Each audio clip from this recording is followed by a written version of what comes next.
A regular meeting of the City Council was held in Council Chamber on Thursday, December 6, 2018 at 7 p.m. for the purpose of transacting any and all business. Notice of this meeting was posted on December 4th, 2018 at 9:58 a.m. This meeting is being taped and is live on SATV. We have all councilors present. Council President Gerard, that's me, presided. Councilor Madore moved to dispense with the reading of the record of the previous meeting. All those in favor? All those opposed? Matter carries. I request that everyone rise to recite the Pledge of Allegiance led by Councilor Fiore. I pledge allegiance to the flag of the United States of America and to the republic for which it stands, one nation, under God, indivisible, with liberty and justice for all. Councilor Peterson. Thank you, Madam President. I'd like to take a moment of personal privilege. So we are able tonight to celebrate one of Salem's newest residents, youngest residents. Our colleague, Councilor Madore, had a baby just 1 week ago. So we wanted to recognize that. We have a little something. No, you didn't.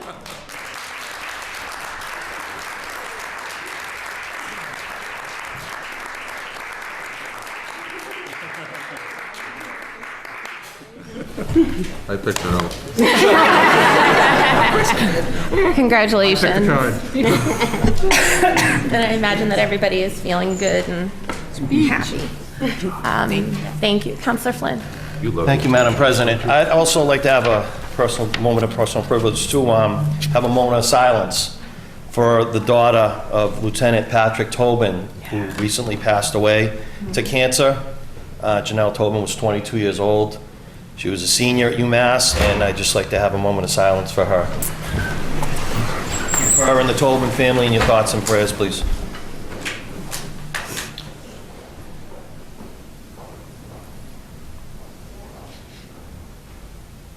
Thank you.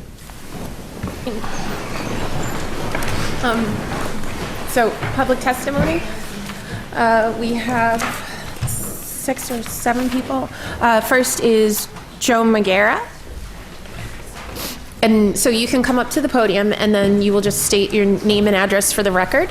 And when you give your testimony, this is not a time to ask questions. This is just a time to, basically you're speaking to me. Forget about everybody else here. Okay. Speak to me. All right. Thank you. My name is Joe Magera, M-A-G-I-E-R-A. I'm with Life Storage, 6467 Main Street, Buffalo, New York.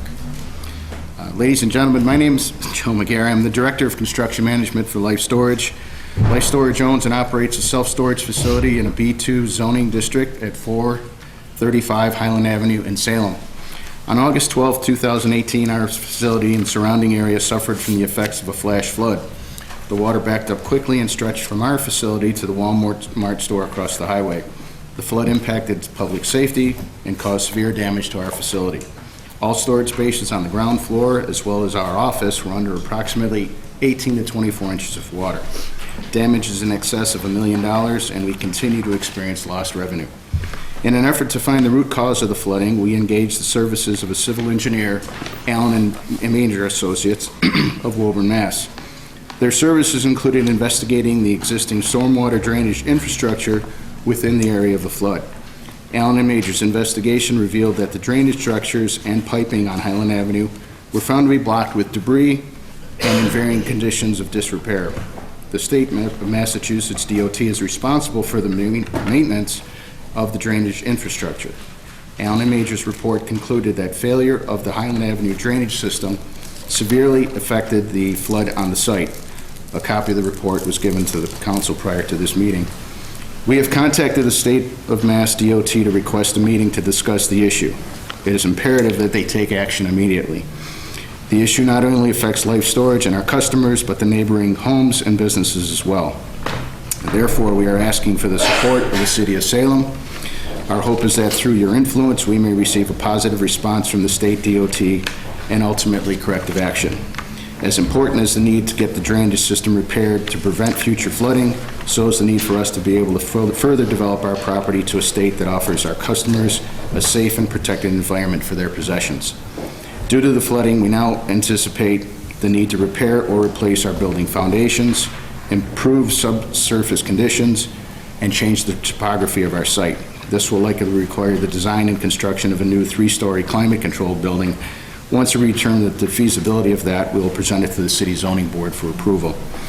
We respectfully request the cooperation of the city in this regard.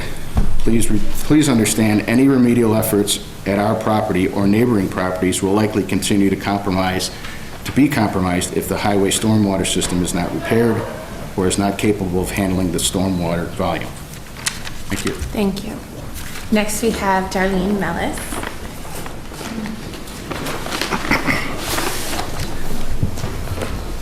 Thank you, Madam President. Darlene Mellis, 115 Federal Street, Salem. I'm a volunteer with the LORAX Committee, and it was very nice to meet last night with the OLA committee members and additional members as well to go over the proposed tree ordinance. And in that meeting, just to let you know, to speak officially for the LORAX Committee, the changes that were presented to you in your package today, as worked out with the counselors and Beth Renard, are fine. They work very nicely. Putting those details of the permitting process online under the control of the Tree Commission will allow the experience in this community to make it easily changed. So I think that's lovely. The rest of the things work very smoothly. I'd like to speak to the point about the expiration, the start date, the effective date is the correct term. So we were battering around a couple of things. The point is that it has taken us a long time to get here. It's taken a lot of research, looking at a lot of different communities to come up with this document.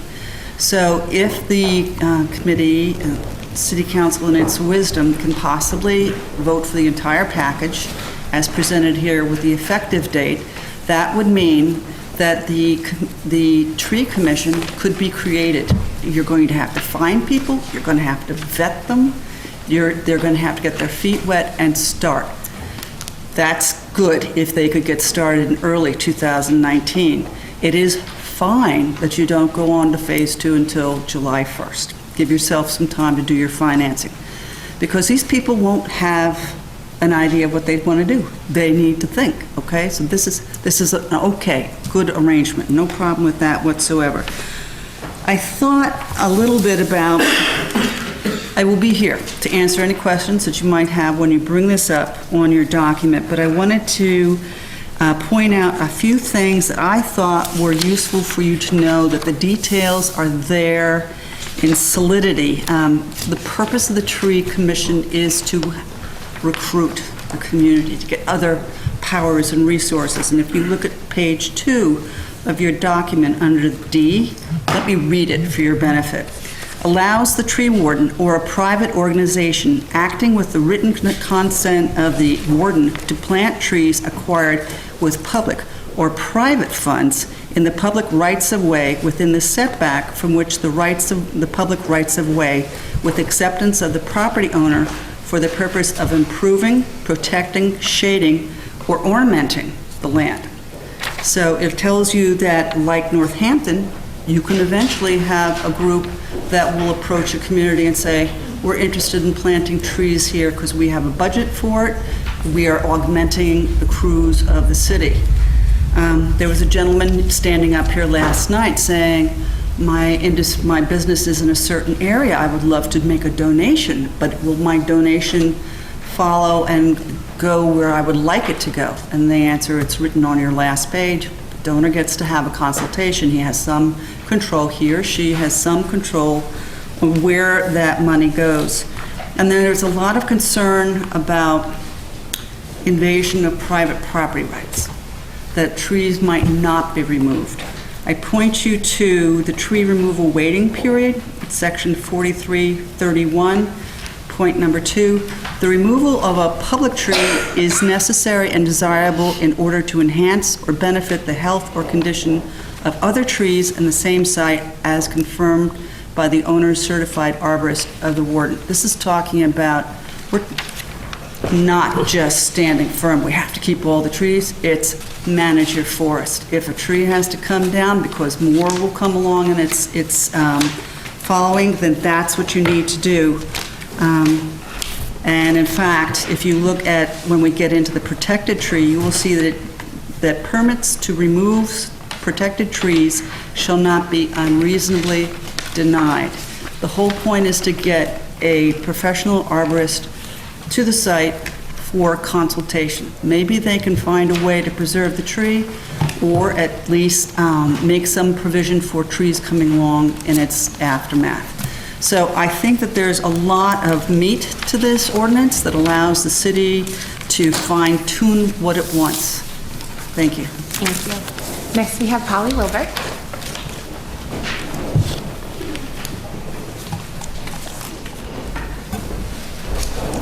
Polly Wilbert, 7 Cedar Street, member of the Lorex Task Force.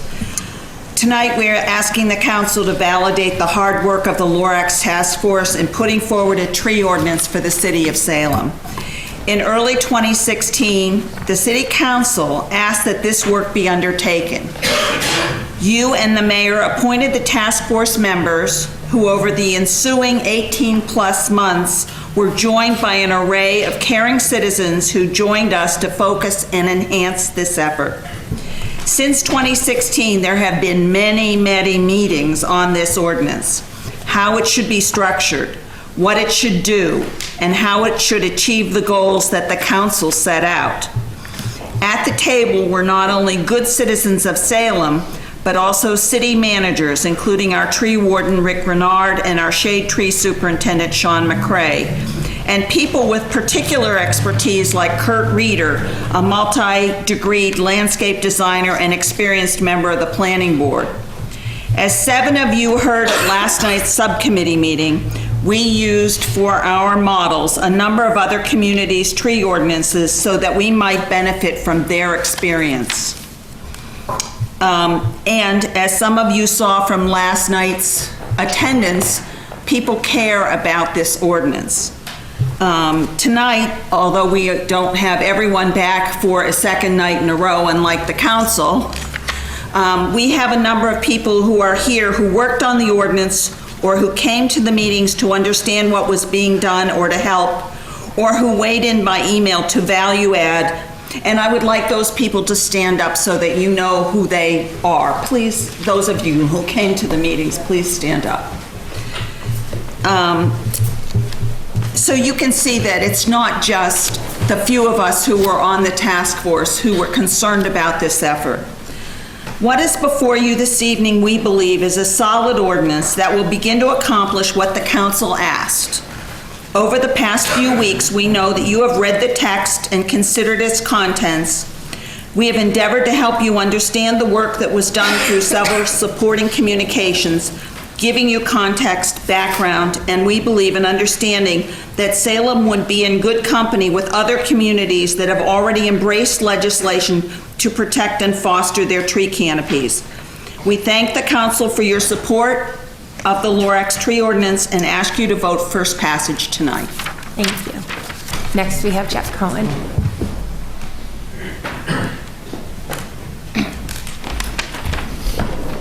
Jeff Cohen, 12 Hancock Street, Vice Chairperson of Salem's Sustainability, Energy, and Resiliency Committee. In 2016, Salem was the first community in Massachusetts to pass a 100% clean energy resolution. Many communities have followed.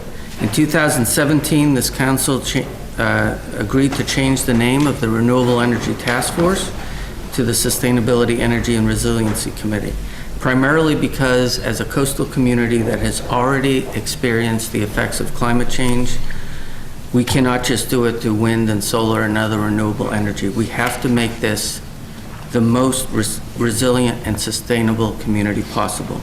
This year, this council unanimously passed a resolution to encourage our legislature to pass carbon pricing and/or an omnibus energy bill, which would cover a lot of things, including gas leaks.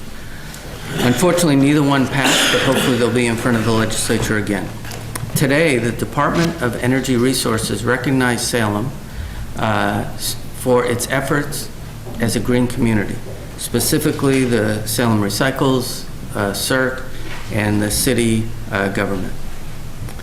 I would like to commend the Lorex committee for a thoughtful, thorough, and important ordinance. Darlene, Polly, my friend David Epley, Liz, and all the members put in an amazing amount of work to make the best ordinance possible. This is not just about aesthetics, which we all love trees and what they do for our ambience in the community. This is about reducing carbon. We need to do this, and this is one of the best ways. Thank you. Thank you. Next we have, excuse me, we have David Rowan.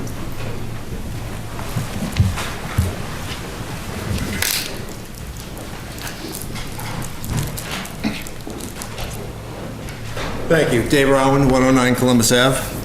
I'm here tonight to speak in two roles. The first role is as a member of Salem Alliance for the Environment, and as such I have been tasked to sort of officially put into record the following letter from our co-chairs, which I believe was emailed to all councilors here tonight.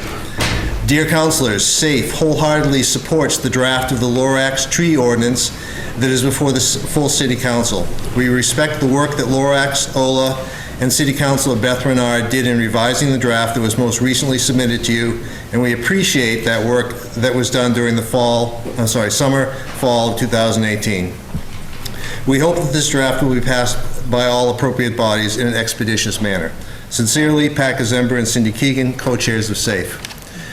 Second role is I'm here as an individual, and being at the Ola meeting last night, was impressed by the, not that I wasn't already, but was impressed by the work that the people on the Lorax committee have accomplished. They obviously have shown knowledge, consideration, and passion in putting together this ordinance. In the same way that one contacts an expert in masonry or carpentry or anything like that to produce something that you are not able to, you've tasked the Lorax committee with producing this ordinance. And if they weren't experts before this effort, I think they certainly are now. I urge you to support this ordinance. Thank you. Thank you very much. And finally, we have Dale Yale. Good evening, councilors. Dale Yale, 7 Mayflower Lane, Salem. I'm here on behalf of the Bridge at the Board of Directors of the Bridge at 211. I'm here tonight seeking your support for a recently voted supplemental recommendation of the Community Preservation Committee of $25,000 in order to further assist us in the restoration of several windows in the 1898 annex of our building on Bridge Street. I hope you had a chance to review this request in detail in a letter we sent to you, which was included in your packet of information for this evening's meeting, but I'm here to answer any questions you may have during your deliberations. The summary from Jane Guy that was also included in your packet lays out the history of our application. I want to emphasize the gratitude of the Board of Directors for the original grant of $42,647.97, which was approved by the city in June. This is approximately half of our original but scaled-down request to the CPC made last spring. The additional $25,000 supplemental request before you this evening would allow us to address more of the worst offender windows in one continuous construction operation, which would be more efficient and cost-effective.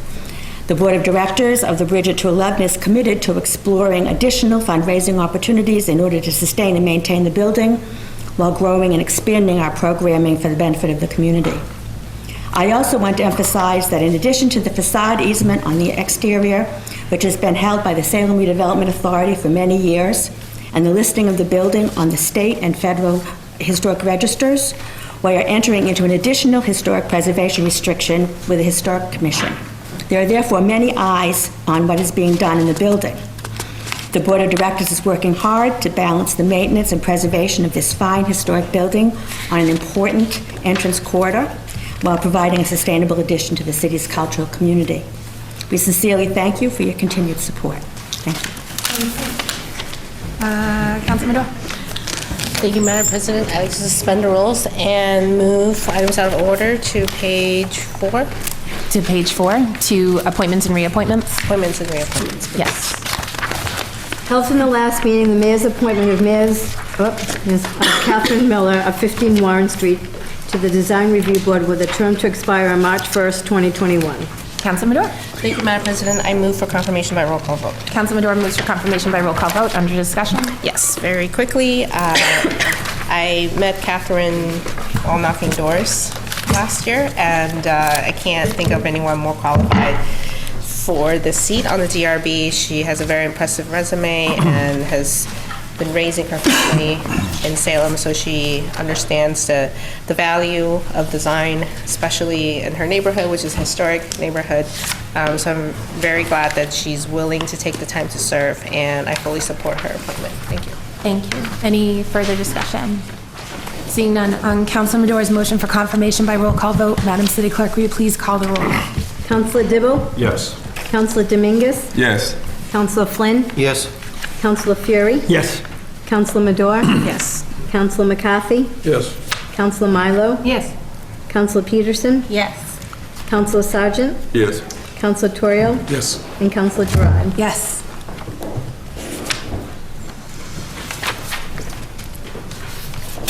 On the matter of the appointment of Catherine R. Miller to the Design Review Board, we have 11 councilors voting, 11 in the affirmative, none in the negative. The matter carries. Councilor Medora. Thank you, Madam President. I have to move to suspend the rules to allow Ms. Miller to address the council if she so chooses. Hello, I'm Catherine Miller. I'd like to thank you for this opportunity. I've worked in the field of landscape architecture for about 24 years, all of it in public work. We've lived here in Salem for almost 19 years now. We've seen the transformation that's happened in the city. When we first moved in, it kind of felt like the sidewalks were rolled up at night, downtown at least, and it's been a really something that we support and that we think it's a very special place to live. So again, thank you for the opportunity.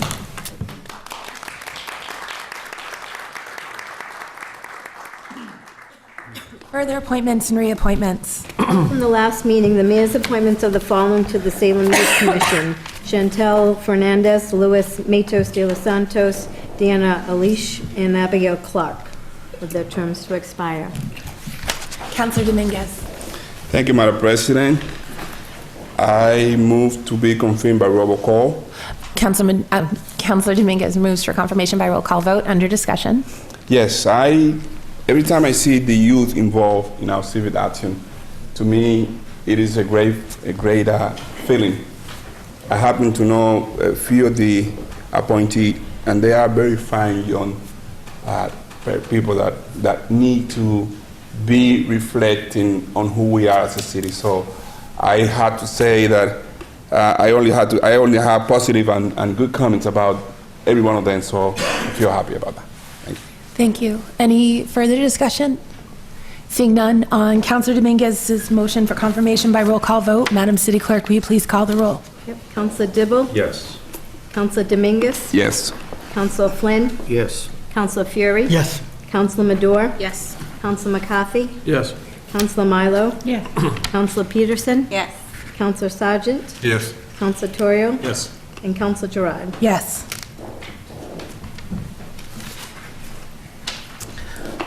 On the matter of the appointments to the Salem Youth Commission, we have Chantel Alex Fernandez, Luis Matos de los Santos, Diana Alshaz, I hope I said that right, close, and Abigail Clark. We have 11 councilors voting, 11 in the affirmative, none in the negative. The matter carries. Councilor Dominguez. Thank you, Madam President. I ask to suspend the rule to allow them to speak if they choose so. Thank you. Seeing no objection, if you guys want to approach the podium and just say a few words, you're welcome to. Hello everyone, I'm Abigail Clark, and thank you for taking the time to induct me as a voting member of the Salem Youth Commission. I'm excited to continue to work with the activities. Thank you. Thank you. Hi, I'm Diana. Thank you all so much. I appreciate you all. I'm excited to see what's to come for the Youth Commission, and I'm glad that I could be a part of it. Thank you again. Thank you. All right, Luis, and my only words I have to say is thank you. Great honor.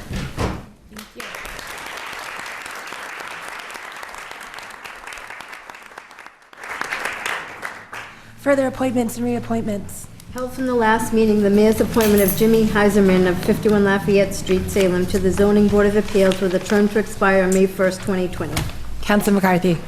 Thank you, Madam President. I move for confirmation by roll call vote. Councilor McCarthy moves for confirmation by roll call vote. Under discussion. Thank you, Madam President.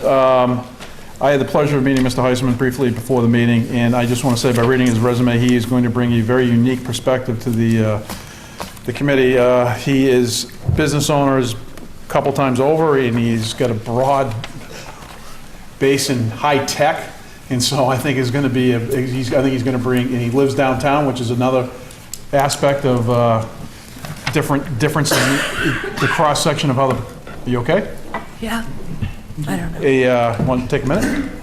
Keep going. Okay, thank you. So I'm excited for the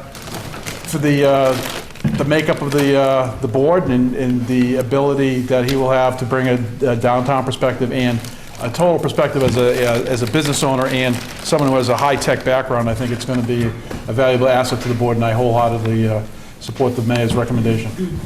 Thank you. Councilor Terrell.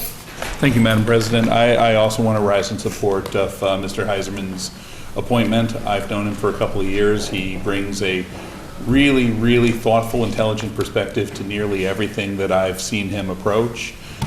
His downtown, the fact that he lives in the middle of downtown in Derby Lofts actually is a perspective that I think we could really use sometimes in our project planning and in looking at things. And as the good Ward 1 councilor said, his background in high tech, something that I know a bit about myself, is also, I think, something that will really serve him well with being able to analyze problems and address these kind of issues. Thank you. Any further discussion? Seeing none. On Council McCarthy's motion for confirmation by roll call vote, Madam City Clerk, will you please call the roll? Councilor Dibble? Yes. Councilor Dominguez? Yes. Councilor Flynn? Yes. Councilor Fury? Yes. Councilor Madore? Yes. Councilor McCarthy? Yes. Councilor Milo? Yes. Councilor Peterson? Yes. Councilor Sargent? Yes. Councilor Torrio? Yes. And Councilor Gerard? Yes.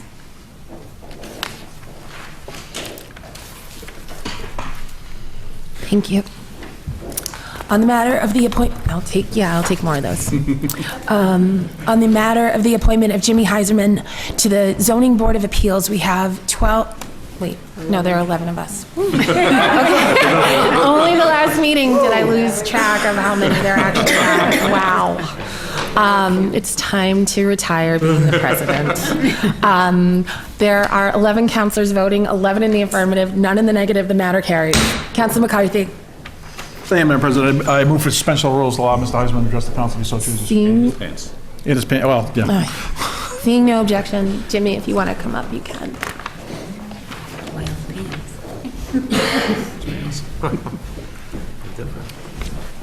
Yes, hello, I'm Jimmy Heisman. I live at, as I said, 51 Lafayette Street, Unit 205. I've been in Salem for 2.5 years, and I'm excited with the opportunity to join the Zoning Board of Appeals. Thank you.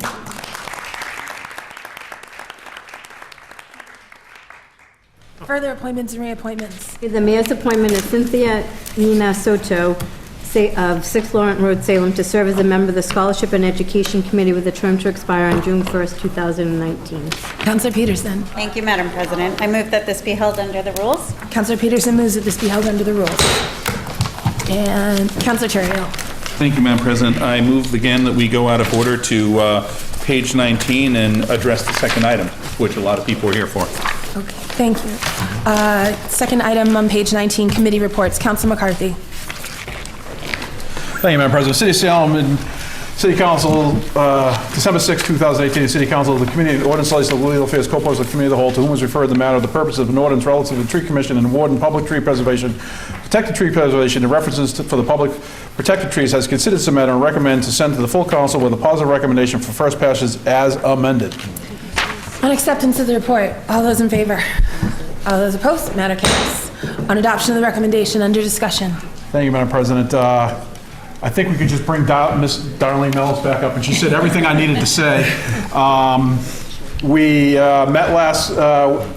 met a couple times this year. We met last night, and I will first of all want to thank the Lorax Committee for all their work. I mean, obviously, they've poured a lot of effort into what was in front of us and what's been batted around and how we've changed a few things, but the majority of what is in here hasn't changed. It's what they did, and I want to thank them.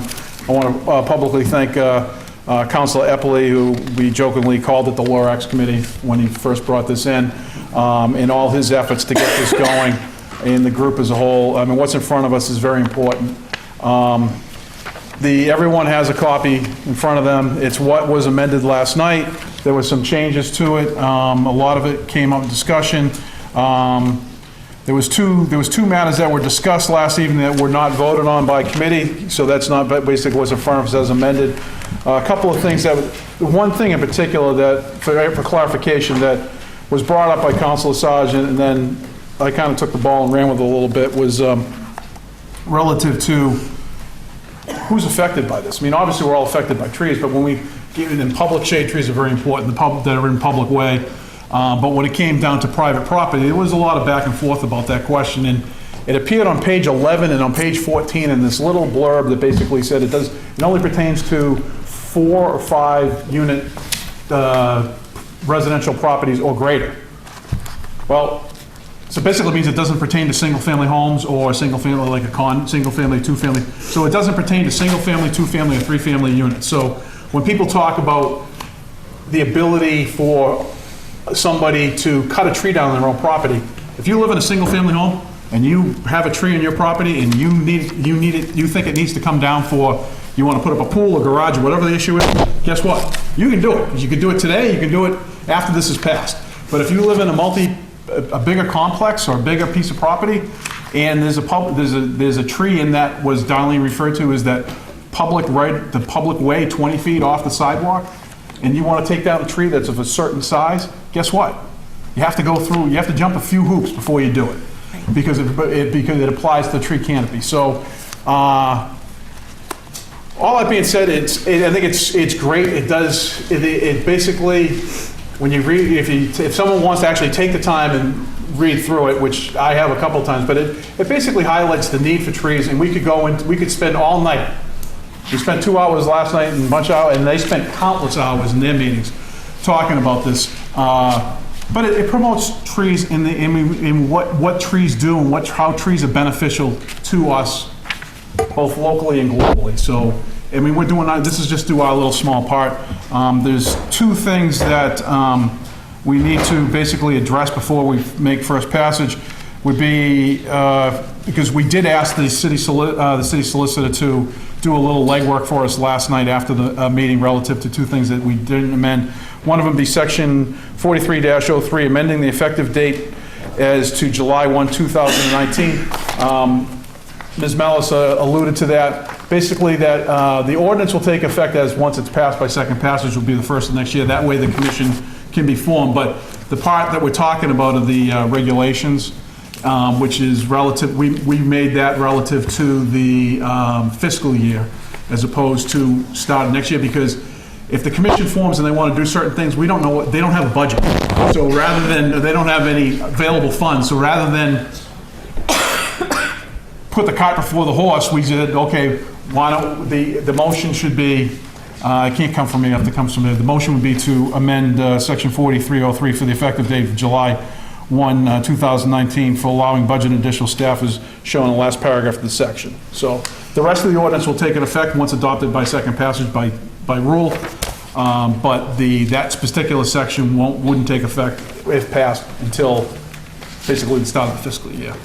The second one would be, I'll be looking for a motion is section 43-53, amending this section by deleting subparagraphs 1 through 9 and replacing with reference to the application requirements established by the Tree Commission. We talked about this last night. We talked about identifying the areas which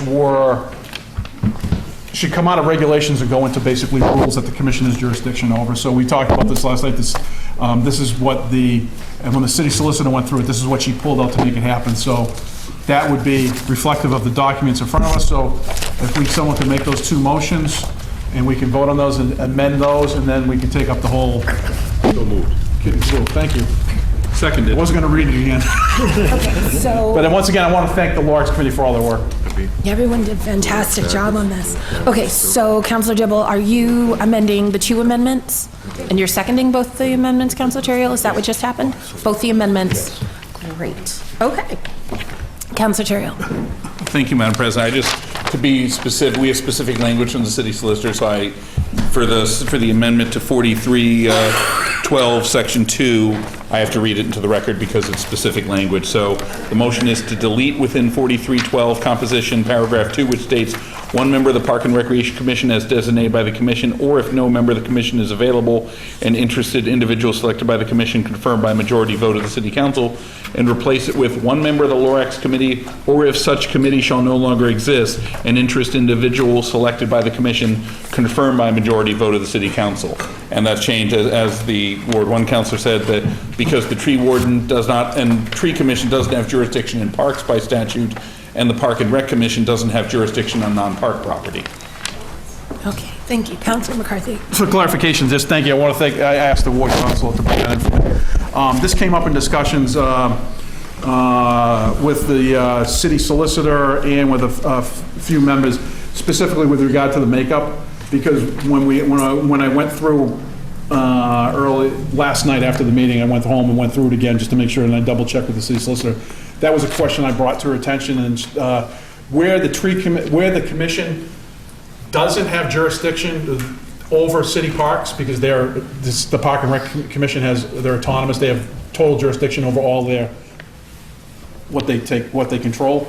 It seemed kind of redundant. It seemed kind of funny to me that we were going to have a member of the Park and Rec Commission on the commission, because they take care of, they police their own stuff. So to make it more, so there was an ability for an individual, either from the Lorax committee or from the city as a whole, that seemed to make more sense when I looked at it last night, because basically, and no disrespect to anyone on the Park and Rec Commission, to make them have one seat at the table is they're having a seat at the table with relative to trees, but they have their own jurisdiction over trees. So for me, it was didn't make sense. So I asked the good Ward 5 council to bring it in for me. So that would be, I mean, we could talk about it briefly, or if everyone agrees with me, that's fine. But that's what, when I looked at it last night, I went through it. I said, when I kind of looked at the highlighted areas and kind of went through it again before we came in here tonight, that was one thing that I caught that I hadn't caught previously. It didn't make sense, because we talked at length what the tree warden has jurisdiction over, and where he doesn't have jurisdiction over parks. Then it didn't make sense to me that if he doesn't have jurisdiction over parks, then why are we going to have someone from the Park and Rec Commission on the committee? So that's where that came from. It seemed to me that having somebody basically from the Lorax committee, they did a ton of this work. Why not open it up to one of them, or if they're available? I mean, obviously, if someone's not available, that would be up to that. But that was where that came from. Thank you. Councilor Dibble. Thank you, Madam President. Council President, it was former Council President, the Ward 5 councilor, who appointed me to the Lorax committee along with Councilor Dave Epley. That was in January 2016. The Lorax committee had been meeting on it regularly for a long time, over 30 meetings I attended. I didn't attend them all. I went to about 30 meetings. They worked really hard. I wholeheartedly support this ordinance. I say let's make it unanimous and send a message to everyone how important trees are to our fabric, to our community. But I want to point out the hard work that the entire Lorax committee did. Some worked harder than others. We all know who those people are. They put in ridiculous number of hours. Right, Darlene? And Polly? And Stan. Everybody, yeah, three in particular. But I'd like to point out Councilor Dave Epley, who got the whole ball rolling on this. Deserves credit. And I wholeheartedly endorse it, and let's make it unanimous. Thank you, Council President. Thank you. Okay, so, yes, so we'll vote. So we're voting on the two amendments, or we're also adding 4312 in as well? The second amendment is to do 4312. Okay, so the second amendment, got it. So that 4303, or I'm sorry, 4353 relates to 4312? Amendment. Is that correct? Because on the city solicitor's cover letter. As amended with the additional amendments that we... If I just say as amended with the additional amendments, will that cover it? Councilor McCarthy? Yeah, if I may, Madam President. What I gave to Councilor Turiel relative to the makeup of the board, that's not in the two bullets that came from the... Okay. So that, we'd have to take that one up first. Okay. Okay, We need a second. And he needs a second. I can't. Second. Thank you. I can't do that. So on Councilor Terriel's amendment, seconded by Councilor Dibble on the composition of the Lorax Committee. All those in favor? All those opposed? Matter carries. It looked unanimous to me. Okay, on the other two amendments that were supported by Councilor Dibble, seconded by Councilor Terriel, regarding the effective date and the application requirements established by the Tree Commission. All those in favor? All those opposed? Matter carries. So, on adoption of the recommendation as amended, all those in favor? All those opposed? It's unanimous. Okay. Councilor Terriel, what are we doing? We're going to page 22? 22, yes. Okay.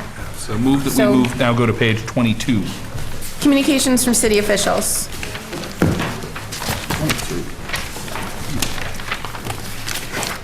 The following order was submitted by Jane Guy, Assistant Community Development Director, on behalf of the Community Preservation Committee.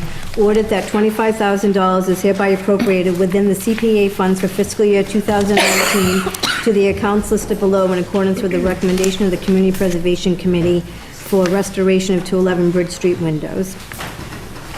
Councilor Terriel. Thank you, Madam President. I am comfortable with moving for adoption, or moving for approval, but I will put it in committee if anybody so wishes. Okay. So I move for approval. So Councilor Terriel moves for approval under discussion. Thank you, Madam President. Just very briefly, and Jane Guy is here if the question were to come up, but I don't think there's need. We know 211 Bridge, we discussed it extensively earlier in the year with the initial allocations. 211 Bridge, or the bridge at 211 is what it is now called, has become a very valuable community center. They provide numerous services. They provide a home for the Salem Arts Association. They have an easement from the they have an SRA easement preserving the outside design details of it, and they also have now an arrangement with as a historic preservations, I forget the language, historic preservation easement on it as well. And I think they do very good work, and since they've changed their mission from being a church to now the community center and organization they are today, I think they do good work, and I want to support them moving forward. Thank you. Any further discussion? Seeing none. On Councilor Terriel's motion for approval, all those in favor? All those opposed? One opposed, matter carries. Eileen, is everything okay? Who's opposed? Elaine. I'm sorry, I didn't see. Okay, so are we, Do we need to? Councilor McCarthy? I make a motion that we return to the regular portion of the meeting. Should we We're going to do Page 23. No, we were going to go to, 23. actually, were we going to Want to do? do the petitions? Do you want to just go to Second petitions? one. Okay, I have to recuse myself on this one, so the first one at least, so Councilor Fury is going to come up, and then I'll be back. Yes, so you come up. 23. Petitions. 23, I think.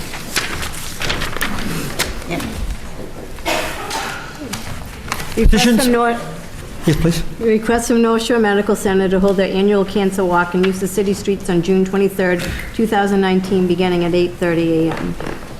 Councilor McCarthy, please. Thank you, Mr. President. I move that it be granted. On discussion, please. Thank you, Mr. President. We could spend here all night talking about the anybody who's been afflicted with cancer, or a family member, or whoever, and the valuable work that the medical center does with their annual cancer walk to raise money and awareness for just, I hope that one day it can be beat. So let's just leave it at that. And I mean, it's been an annual event, and I move for approval. Any further discussion? If I may, on a personal note, I sit in the seat of Councilor O'Leary, who suffered from cancer, a victim of cancer. I also sit in the seat of Councilor Joseph O'Keefe, who suffered from cancer. And I suffered from cancer myself. I am a victim and a survivor of cancer. And tonight we have a beautiful moment of silence by Councilor Flynn, Ms. Tobin, so young. Cancer affects all of us, all ages, all family members, regardless of age, culture, race. It affects us all. And whatever we can do with the North Shore Cancer Walk, it's a bright shining star to the North Shore. I participate in the last 20 years in the North Shore Cancer Walk. I'm on the corner of Forest and Lafayette Street with Captain Conrad Prosnewski. It's a wonderful, noble cause to see all the people go by on that day, rain or shine. Victims and families and T-shirts and animals and dogs. And it's just a beautiful tribute of what Salem is all about. Celebrating Salem, but also celebrating hope for the cancer survivors and cancer. So thank you very much, and I hope it passes unanimously on this vote to allow the North Shore Medical Center to hold an annual cancer walk and to use the city streets June 23rd, 2019, beginning at 2000 a.m. All those in favor? All those opposed? Unanimous. Thank you very much.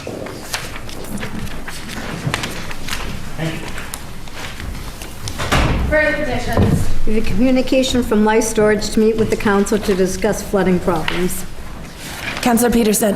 Thank you, Madam President. I move that this be referred to Public Health, Safety, and the Environment, co-posted with Committee of the Whole. Councilor Peterson moves that this be referred to the Committee on Public Health, Safety, and the Environment, co-posted with the Committee of the Whole, under discussion. We heard from Mr. McGarrett earlier, and I think there are some real things we need to discuss about this. So I think we should put it in committee to do that. Thank you. Any further discussion? Seeing none, on Councilor Peterson's motion that this be referred to the Committee on Public Health, Safety, and the Environment, co-posted with the Committee of the Whole. All those in favor? All those opposed? Matter carries. Councilor Terrell. Thank you, Madam President. I now move we return to our regular meeting starting on page 3. Hearings. Public hearing on the issue of allocating the local property tax levy among the 4 property classes for the fiscal year 2019 and the residential, open space, and small commercial exemption options. Present, we have Debbie Jackson, our esteemed assessor, and I know her Board of Assessors are here, and if she'd like to introduce them, please do. Thank you, Madam President, City Councilors. While Jim gets that going, our Board of Assessors, we have Bob Millard here and Damian Johnson here. Also, James Bond, one of our assessors, Stephen Cortez, one of the assistant assessors, and Gloria Felix, one of the clerks in our office, is here, seeing what we do.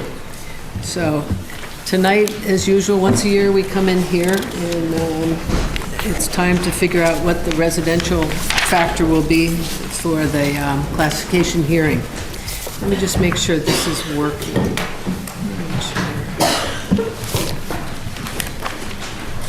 Ooh. I don't think it's working. Hold on a second.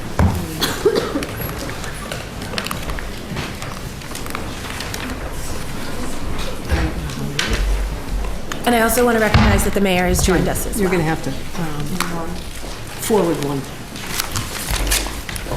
Yeah.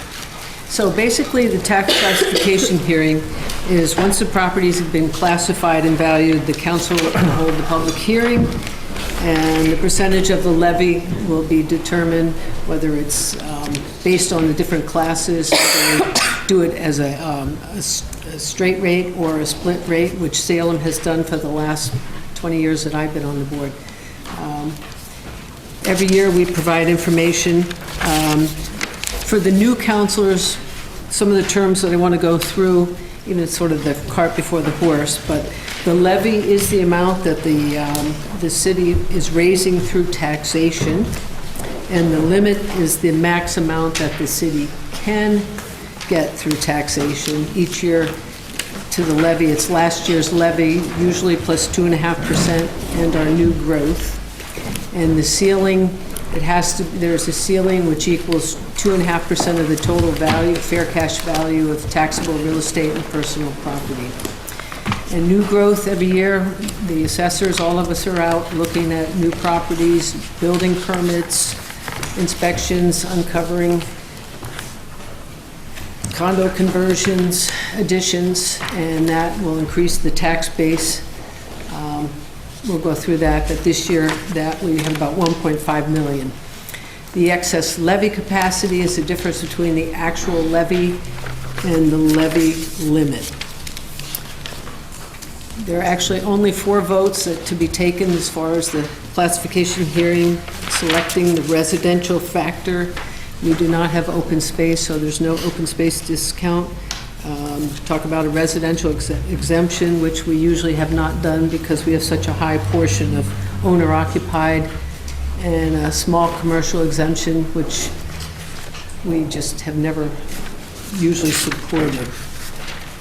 For fiscal year 19, we've seen an overall 8% raise in residential properties, a 6% increase in the commercial properties, 10% in the industrial because we've added another 250,000, actually about another 12 million in value for the power plant, and about 250,000 in taxes from the power plant.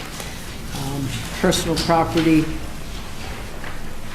actually every year personal property can go down in value because of depreciation, so we don't have that much new personal property. So a total of an 8% average change in property value for the city. And new growth, single families, we have $10 million in value for single family growth. We only have 5 new single families this year. The condominiums, we have 56 condominium conversions. A lot of Bridge Street has been multifamilies, mixed-use properties have been converted to condos and selling at quite a high rate. So that has added about 10 million in our condominium growth. The personal property, we have had, well, the industrial, we get the 250 from the power plant. The personal property, in the past couple of years, we had higher because of the national grid. But this is a good, healthy amount of new growth dollars for the city of Salem. Probably over 10 years, we only average about $1 million a year. So we're doing well. The actual levy limit this year is the $99,208,798. That's the max we can collect for taxation. Where the presented amount is $95,083,826, which is $4,124,972 less than the limit. So that's the excess levy capacity that we're not tapping. In order for us to do our job, we analyze all the sales every year. This year we had 747 qualified sales. Condominiums, as you can see, are the highest amount of transactions. Single families less, multis 104, 17 commercial, and 4 other sales and mixed use. The commercial properties and industrial, we often look at the income of the properties more than the sales. And some properties that we see sales price significantly higher than what they are now are often people are paying more money for conversion value, future value, which we reflect down the road. Averages on the individual classes have gone up. Single families 6%, condos went up almost 9%. 2 families 11, the 3 families, I mean, and I think a lot of people think that the 2s and 3s are just selling for condo conversion. Not necessarily true. I think a lot of people are starting to buy them because they're priced out of the single-family market, so they might be paying a higher dollar amount, but then half their property, half the rent is being supported by a tenant. So we've seen a big increase. The apartment buildings have just gone up 6-7% rounded, and a lot of that has to do with higher income. The rents, which I'm sure you're all well aware of, have certainly gone up in the last few years. Commercial 4.5%, and the industrial looks up at the 10%, which is the power plant has mitigated that. Citywide parcels, as you see, the condominiums and the singles are fairly equal. The 2 families, 1,550. The 3 families, 532. I believe it's the 3 families, the 2s are 532. No, the 2s are 1,550. Threes are 532, the apartment buildings 347, commercial 707 properties, and industrial 115. As presented, the single-family average increase will be $230. As you can see, Ipswich is up over 300. Their average bill's over 7,500. Gloucester's average is 241. Their average bill is over 7,000. Salem's 230. Average around 5,800. Beverly 226. Average 5,700. Roundish. Marblehead up 200, but their average bill's just a little bit less than 9,000. And Danvers only up 181, but their average bill's a little higher, about 6,300 rounded. What we do is we look at the average single family at 386. Actually, the median average family isn't that much less, but it's 357,000. So, you know, 63% are below the average. And that's the single at 230 increase. In the condos, it's an average increase of 281 this year. Last year, it was only 91. I mean, we've seen the growth on Bridge Street. The majority of the condominiums that have sold have been between 350 and 400,000. So I think we're just seeing a higher priced. What's new is mostly 4-room, 2-bedroom, 2-bath, selling in the 350 to 400,000. So we're just following the sales to get to where we're at. So if you look at it per month, 4,939 units have an average increase of 230, roughly $19 a month.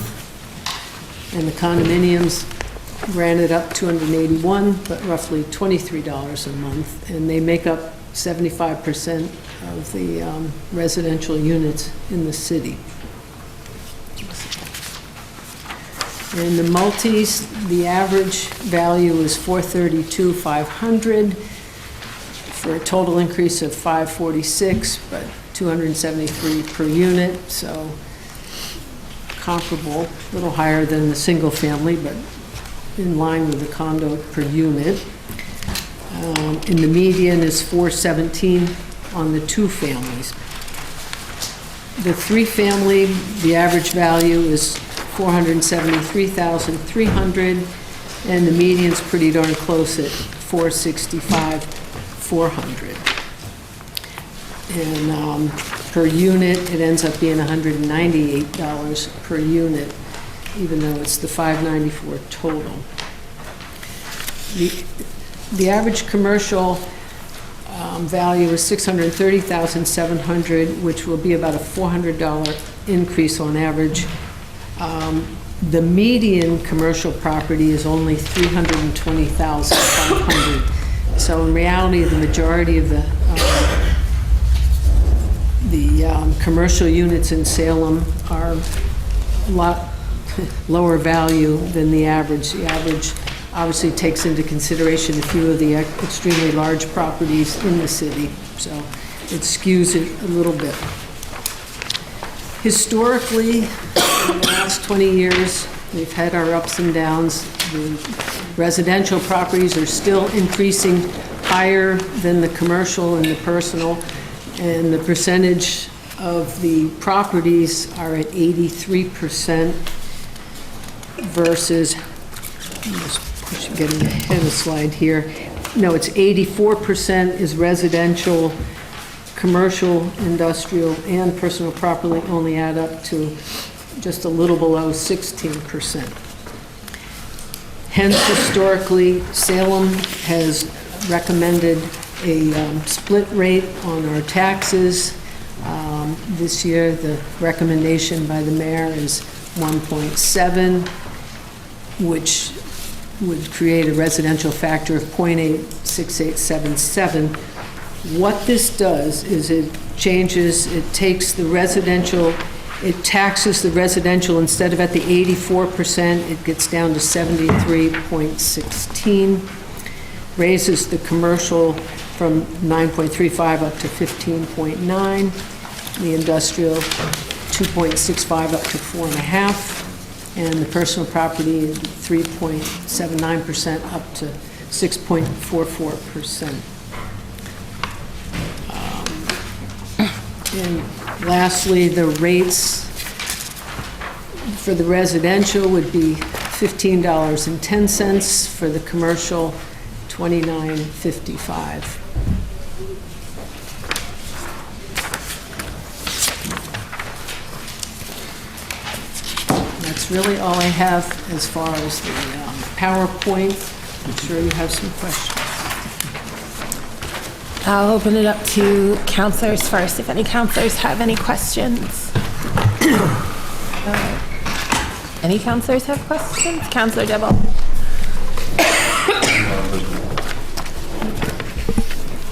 We're in a hearing, so I don't need to stand. Yes, correct. Thank you. Through you, to our assessor. Both last night and today, I received a sizable number of complaints about the structure, the increase, and all but 2 of those complaints were coming from condominium owners within a condo complex, if you would, the Village of Venice Square in particular, quite a few from there. So it's clearly, and a lot of them said the same thing, so clearly there's like a call to action in that group. Ward 7 has a sizable number of condominiums in such a complex. Picnic Park condos in Village of Venice Square and all the associated phases and other abutters are very similar to the Village of Venice Square. They're on private roads, so they don't receive city services to maintain those roads or to plow those roads. And several of the emails thought that there should be a consideration for them carrying a lighter load, if you would, not taxing the city so much, not taxing, the wrong word, but not having the city pay for additional services there. One of them talked about trash, but I know the city provides trash service and recycling service, so that was a non-issue. Can you talk a little bit about fairness in this and how, compare it to a single-family house versus a condo that's inside of a condo complex? Well, one thing that we do is we look at condominium sales. I mean, let the buyer beware. When that person bought that property for probably 5% above what the average value is for that condominium unit in that complex, they know when they buy it that they're on a private road, that they have to have their own trash picked up. They know what their condominium fee is going to be, and just like anybody else, then we still have to look at their sales and analyze the sales and assess them accordingly. I mean, it's... So is there a multiplying factor in your decision that would take that into consideration, that the condominium owner in a condo complex on a private road, because they're not getting full city services, they pay less? Is there a factor in there for that? Well, if they received all those services, maybe they'd pay $450 instead of $400. I mean, it's reflective in their sale price. So we're looking at the single-family home averaging increase at 4.1% and the condo complex average increase of 5.0%. So almost 1% of an increase. And it's still 3 or 4% below the average condominium overall increase. I mean, we're seeing 6% on, I mean, I think it's what the market is telling us. I mean, that's what the sales indicate, which is what we have to do. I know that years ago, the city of Salem did have a flat rate for residential, flat rate for commercial. So everybody got charged the same. And in my mind's eye, I thought that was fair. And this time, we're seeing a big difference as opposed to previous years where 3-family is only 3.5% increase. 2-family is up there. Single-family is raised a little bit. Condos are the highest at 5.0. So from a 3-family at 3.5 to a condo at 5.0, can you explain again, how is that fair? Well, and last year, the condominiums only went up $91. So I don't know the percentage, but it was probably about 1 or 2%. And the residential went up maybe 4 or 5% last year. So, you have to look at an average over time. I mean, again, it's sales. I mean, it's really a math problem, what we do in our office. And For the record, the emails I got said they'd be watching tonight. They're at home watching. Again, can you just explain why that is happening? Councilor Dibble, if I may, since I know you're referring, I can see you're referring to the mayor's letter, if we can just suspend the rules to allow the mayor to address these issues that are directly related to her letter. Yes. Thanks. I just want to build off of a little bit of what Deb is saying. I just take a chance to thank the assessing team and our Board of Assessors for the work they're doing, pulling together all these values. Every year, we set the budget in the spring, and then we work hard to try and better understand where our values are and pull together to set a residential factor, which is really what the council's doing, that I hope is as fair as we can be, given the fact that we're all taxpayers. We want to keep our bills as low as possible, but we also know we need vital city services, so it's always a balancing act. I got the same email that you may have received from constituents. I also had spoken to the property manager for the condo association yesterday, so maybe I can give a little bit more context to it, because I think it's really important that people get accurate information, and I take issue with some of the information in that email. I feel like it was in need of clarification, and taxing and rates and valuations can sometimes get conflated. Everybody in Salem pays the same residential rate, whether you're in a condo, a single-family home, a multifamily home, or a big apartment complex. The residential rate is the rate. It's set by the state in terms of the classes of property. Many cities and towns, frankly, don't even break down the information the way that we do. This is the residential rate, this is the commercial rate. You don't see differentiations between condos and multis and singles. We have a pretty diverse array of properties, so we try and do that to give people a better understanding of, okay, what your average increase might be. We think it's a little bit more open and transparent way to present this information. But if we were sitting in another community next door, you'd see residential value, commercial value, rate, and increases presented just as one big class. So I don't want to give anybody the impression that condos are paying a different rate or a higher rate. And I think that was the sense that I picked out of the message, that somehow we were sticking it to condominium owners. So I also think the work that Deb and her team do and the board does in setting values is just based on market. We have seen years where multifamilies were really hot and their values were skyrocketed. We've seen years where condo sales were kind of flat and their values were less. Over the last 10 years, I took a 10-year chunk of time because I think that's a telling story. The average condominium increase has been substantially less than the average single-family home residential increase. It's about $106 a year for condominiums in terms of the increase annually. For residents, it's about $164 per year annually. This year, and I think this is another point that's not, condominiums are going to be paying $1,500 less than single-family home bills. The actual bill, the difference, is on average $1,506 less than a single-family home bill. So the percentage is higher because condominiums, of all the different classifications of property, and I'm using that term loosely because we only see classification from DOR as residential or commercial and industrial.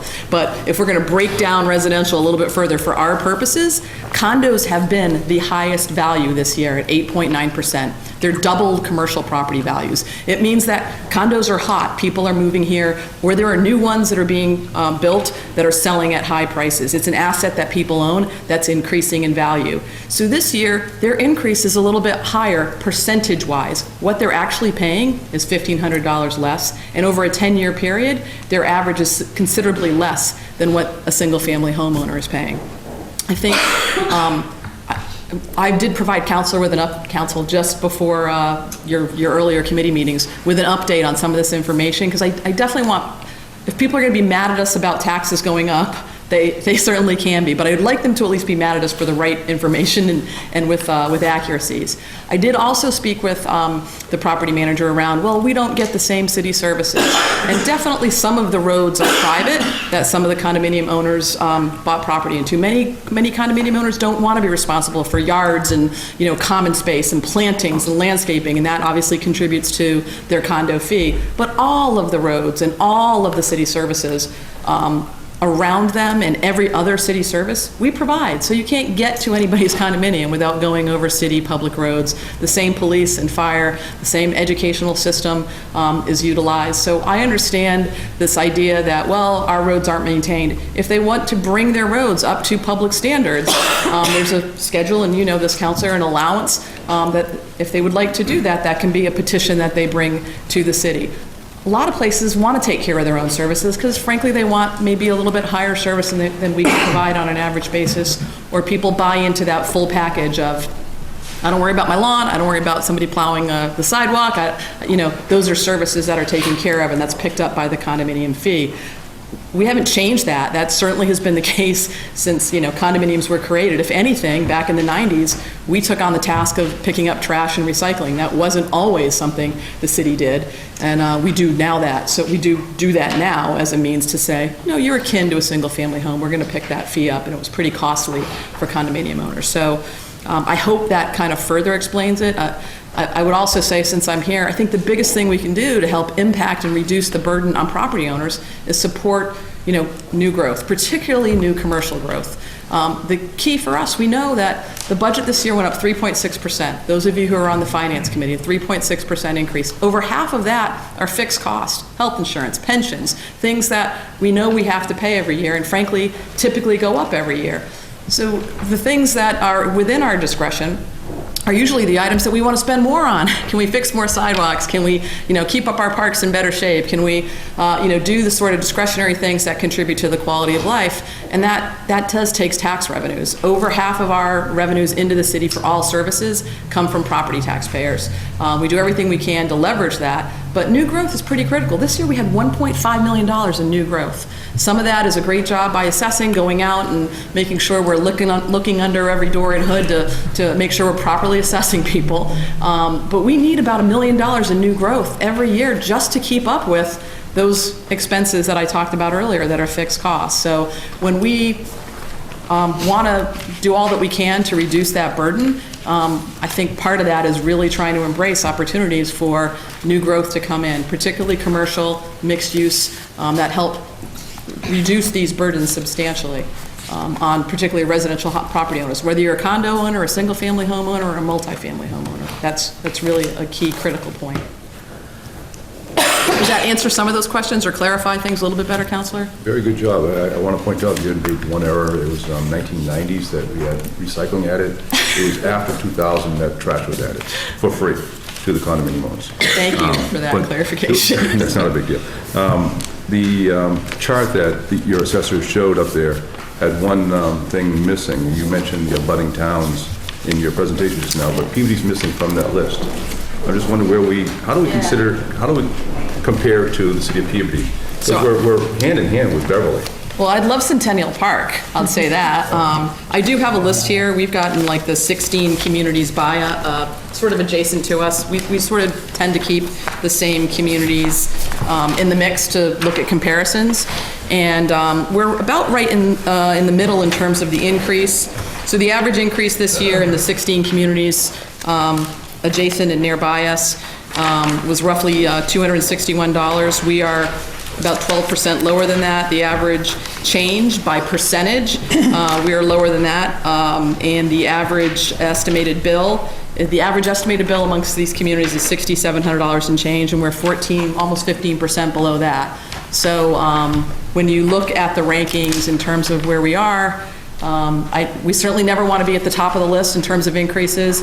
I don't know, I'd love to be at the bottom of the list. I think that most of the communities that have a substantial commercial tax base, and that's helping offset the burden to residents, which obviously has value, and that would be an area for us that we're always trying to encourage that. And even the new residential property growth that we've seen normally includes a mixed-use component, because we like having that commercial tax rate. This year we did shift the commercial property tax rate further toward the commercial side of the house by 1 percentage point at 1.70. We're currently at 1.69. I think when I was on the council we were at 1.63, 1.64. So we have shifted over some of the commercial, largely because residential values are outpacing commercial values in Salem. And so we think it's fair to homeowners that they shouldn't there's 80% of the taxes are paid by residential property owners, 80% of our property tax revenues coming in, just because of the split. So if we're growing faster than commercial, we should account for that. So it's almost like a course correct by raising that slightly. So we're, we're certainly not leading the pack in terms of increases or average bills or percentage increases, Counselor. And that was the information that just got passed out. You're doing a wonderful job presenting this. There's a lot of numbers here before us tonight. And if we just look at what the bottom line is, what is the bill going to be more per month, or however you want to look at it, versus a single family versus a condo and a condo complex? It looks like it's $4 a month. And then last year, it was the other way around. Correct me if I'm wrong, but the single families were more. So I bet after a bunch of years that it kind of averages out. If the condos are going up $4 more a month this coming year than a single family, and last year they were less, maybe it's a wash. The average, as I said, over 10 years, the average condominium increase has been $106, and the average single-family home residential increase has been about $164.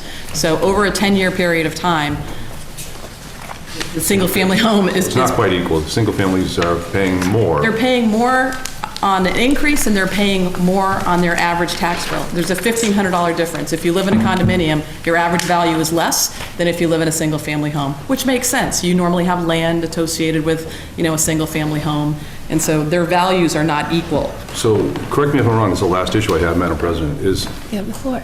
And I just want to get back to my people in the far South Salem and reply to a whole bunch of emails that I did not reply to today because I'm receiving them during committee meetings tonight. It looks like $4 more per month this year. Is that correct? So, I have the 10-year average of 106. That would be $890 per month, right? If you divided that, the 10-year average of 164 at $1372 per month. The average increase this year is going to be more than that. So I didn't break it down on a monthly basis, but if you take $281, maybe the assessors can address it, but I think it's $51 a year, so $4 a month, a little bit more, 4 pennies. 281 would be $23 a month. Right. The last year, the condo fees went up, if you want to do it by month, by $8 a month. And the residential home last year per month went up $21 versus that $8. So last year, the condos went up $97, but the single-family homes went up $259. So that was a huge difference, pretty substantial difference from the two of them. And this year, it sort of shifted mostly because of those sales. Yep, the values are rising faster. The condos are increasing much quicker than the single-family homes, so it skews it a little bit. And then if you look at a couple of other years, the same thing in 2016, the condos went up, I think it's $28, but the single-family went up $159. So you're going to have some of those fluctuations, but in general, the single-family homes mostly outpace the condos, but you will have a year here and there where that isn't the case, and that happens to be this year. Thanks, Lori. So the condo complex on private roads, and I'll end with this. We have quite a bit in Ward 3, quite a bit in Ward 4, a small one in Ward 1, and a lot in Ward 7. I don't think there's any others in the city that are on pure private roads. Well, maybe, I'm sorry, there are now a couple small ones. They're all treated equally across the board throughout the city, right? It's not Ward 7 is going up higher. No? Well, one resident was adamant that we are. Ward 7's going higher. It's all based on values. So values, values, values. If the market is hot for condominiums and people are paying a lot of money for them, that is going to impact the value of condominiums. That is great when you go to sell your home. I realize it's not as good because if you don't want to realize that equity, right, when you have to pay a tax bill. But it's 100% based on arm's length transactions. I mean, it's set by DOR.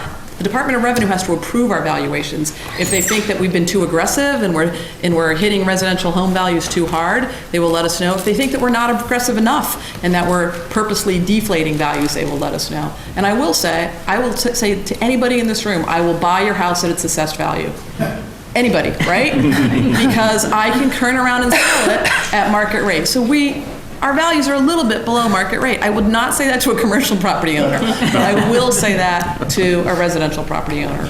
Our assessed values are not what you're going to sell it on the open market. So we've already kind of discounted things a little bit, just based on values. And the last point, the assessors aren't looking at values today. So I think a lot of people, the values are usually lag about a year to 18 months. Is that fair? I'm looking for Deb, right? So it's a snapshot in time from a year to 18 months ago where we collect all this information, see where values are at. We've had years when the market was really hot a year and a half ago, and it started to cool off, and the recession's starting to hit, and people's tax rates are going up, and they're saying, what's going on with this? Well, the values that the assessors have to look at under state law, according to the Department of Revenue, are lagging. It's a year to a year and a half behind.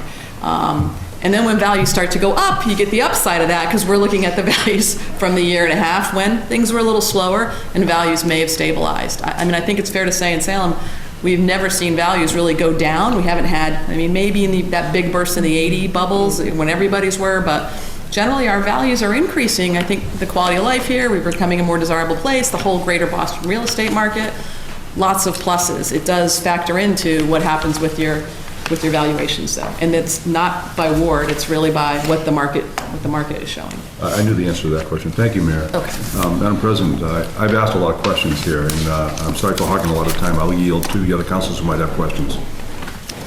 Any other councilors? Councilor Milo. Thank you. Through you to the mayor, or to Laurie. Just a quick question. We talk about averages when we're talking about single family, two family, whatever. Do we have a mean? I mean a median number that we can get? So I think that's a really actually important point. The vast majority of people, when we say average, are actually below the average value. So these numbers that we're throwing around, many people are going to pay less. There are also some that are above the average, and they're going to pay a little bit more. But I think it's in your packet, the number below and after, right? So 63% of single-family homeowners are below that average number, and so their tax bills are actually going to be less than the increase. And I think it's slightly less with condominiums. I think they're 52%. 48, 52. Right. 52% of the condominium owners will be under that percentage, that dollar increase. Councilor Terrell. Thank you. Sorry, Councilor Milo, there is a median. We can figure that out for you. Yeah, if we can get something out later. Sure. Just for discussion purposes. Absolutely. I'm anticipating some discussion. The median value is not that much different. It's slightly lower, correct? Yeah, the single-family median is 357,600. So 12,000 less? I don't know what, 16,000 less roughly? 57, 67? 30. Nobody does math anymore, really. Yeah, some of us do. The mayor said that some of us don't do math anymore, and I said, well, some of us do. You get paid to. Good skill. I like math. I'm pro math. Yep. Councilor Terrell. Maybe just an email. Thank you, Madam President, who is paid to do math professionally. I would just say, like, one of the things that's kind of a point of information here, one of the things that skews these values when we're talking about that median is in Salem, we have a number of areas that have the $1 million plus homes. We have a number of those along the lower end of Lafayette Street, going towards Marblehead, on the waterfront, other places in town, Chestnut Street, the single-family homes that are in the McIntyre district and by the Common, and some of those have very high values, and that's one of the reasons that average, you have those smaller numbers of them above, and that brings up the overall number, but the majority of homes in Salem are smaller, are lower, are lower cost than that, so that has, for every 3,000 square foot home that sells for, that's got a market value of $700,000-800,000, there's a lot of smaller starter homes and flipped homes that are in the $300,000 to $400,000 range. Councilor Flynn. Through you to the mayor. I've also received a lot of calls and emails, as the good Ward 7 councilor did. and mostly from the condo areas. And, you know, I understand that whatever the rates are, that's what we go by. But as far as the 1510, I understand that it's down from 1538. The 1510? The $15.10 for the rate. Yep. For the residential. Yep. Coming down from 1538. A lot of people wanted to know if that rate could have been set a little lower, considering it's been a pretty positive year with the 1.5 million growth and the pot shops that are going to be coming. So a lot of people would have liked to seen that rate come down on one end, maybe to balance it a little more with anticipation of money coming in. And I do understand they're upset. A lot of people, it is tough for them. Yeah. And I share their concerns. Me too, me too. So I would say a couple of things. One, the rate is a combination of how much expenditures we need to run government, how the function of the rate, and what the value of real estate is. So I always tell people, really, I would not pay as much attention to my rate as I would what my actual bill is. Because, for instance, this year, the rate's going down, but you're not paying less in property taxes to the city of Salem. So could that rate go down further? There's two things that we can do to impact that rate, right? We could have more new growth. We only got 1.5. I can't capture new growth in the future. I only can look at new growth that I have right now. So I can't take advantage of what we might have for more new growth in future years to support this year's tax rate. Two, we could reduce the budget, right? We voted on the budget in the spring. We go through it with a pretty fine-tooth comb. We spend a lot of, I think, time as the finance committee, you know, reviewing expenditures line item by line item, capital expenditures as well. If we spend less money, we don't need as much money, and that would reduce the rate. What we do every single year in Salem, what we're doing this year, is we take any money or a portion of the money that's left over from last year. So last year we had a budget. We thought it's going to cost this much to run government. We thought we'd have this much in revenues coming in.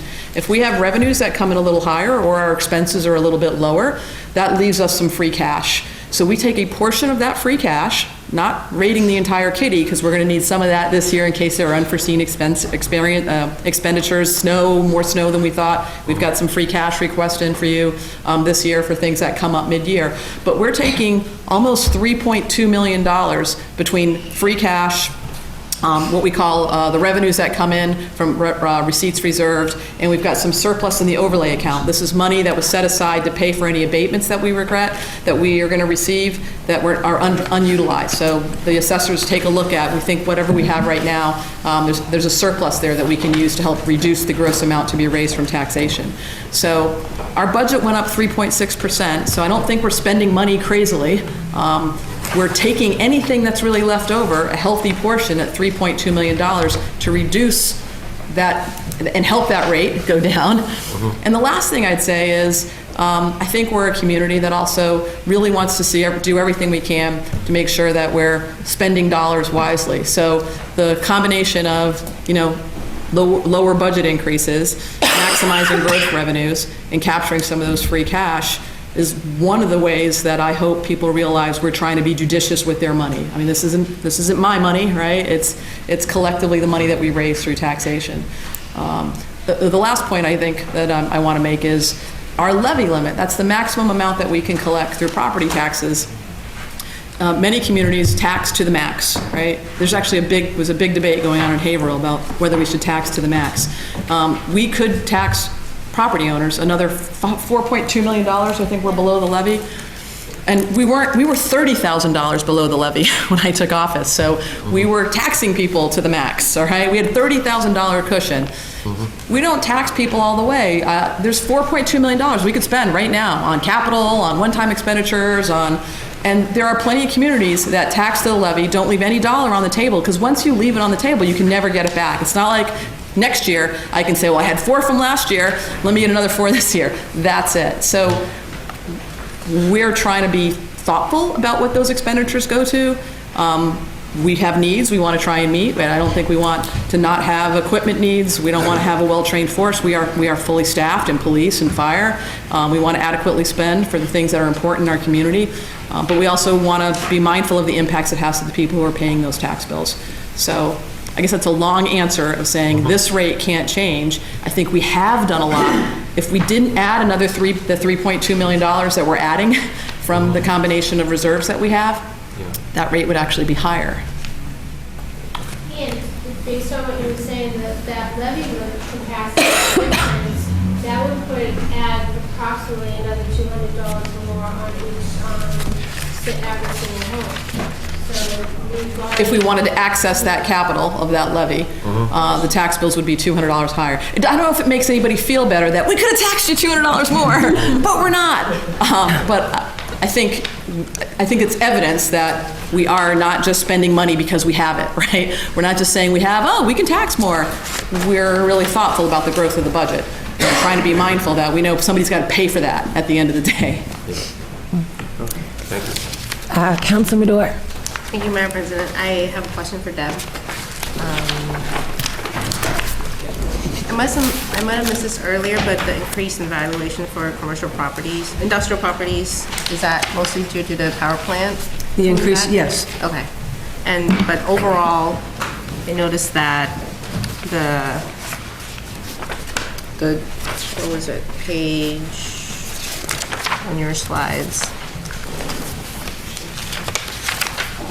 Well, there's no page number. But anyways, would you say that the commercial value, aside from the industrial, you said that the valuation is based on It's income and sales. Okay, so does that mean that our commercial properties are doing really well compared to previous years? That's why the value... It means we have seen an increase in rents on the commercial properties. We have seen increases in sales. It's a combination. So we had again, probably in the last 10 years, we had years where commercial was just flat. We made no changes in the commercial. We didn't see any increases in the rent. We never have a lot of sales in commercial property. So it's really, we've seen a stronger downtown. So the rents have gone up. So that helps us increase. I mean, that's what we look at and the Department of Revenue looks at for a percentage of increase.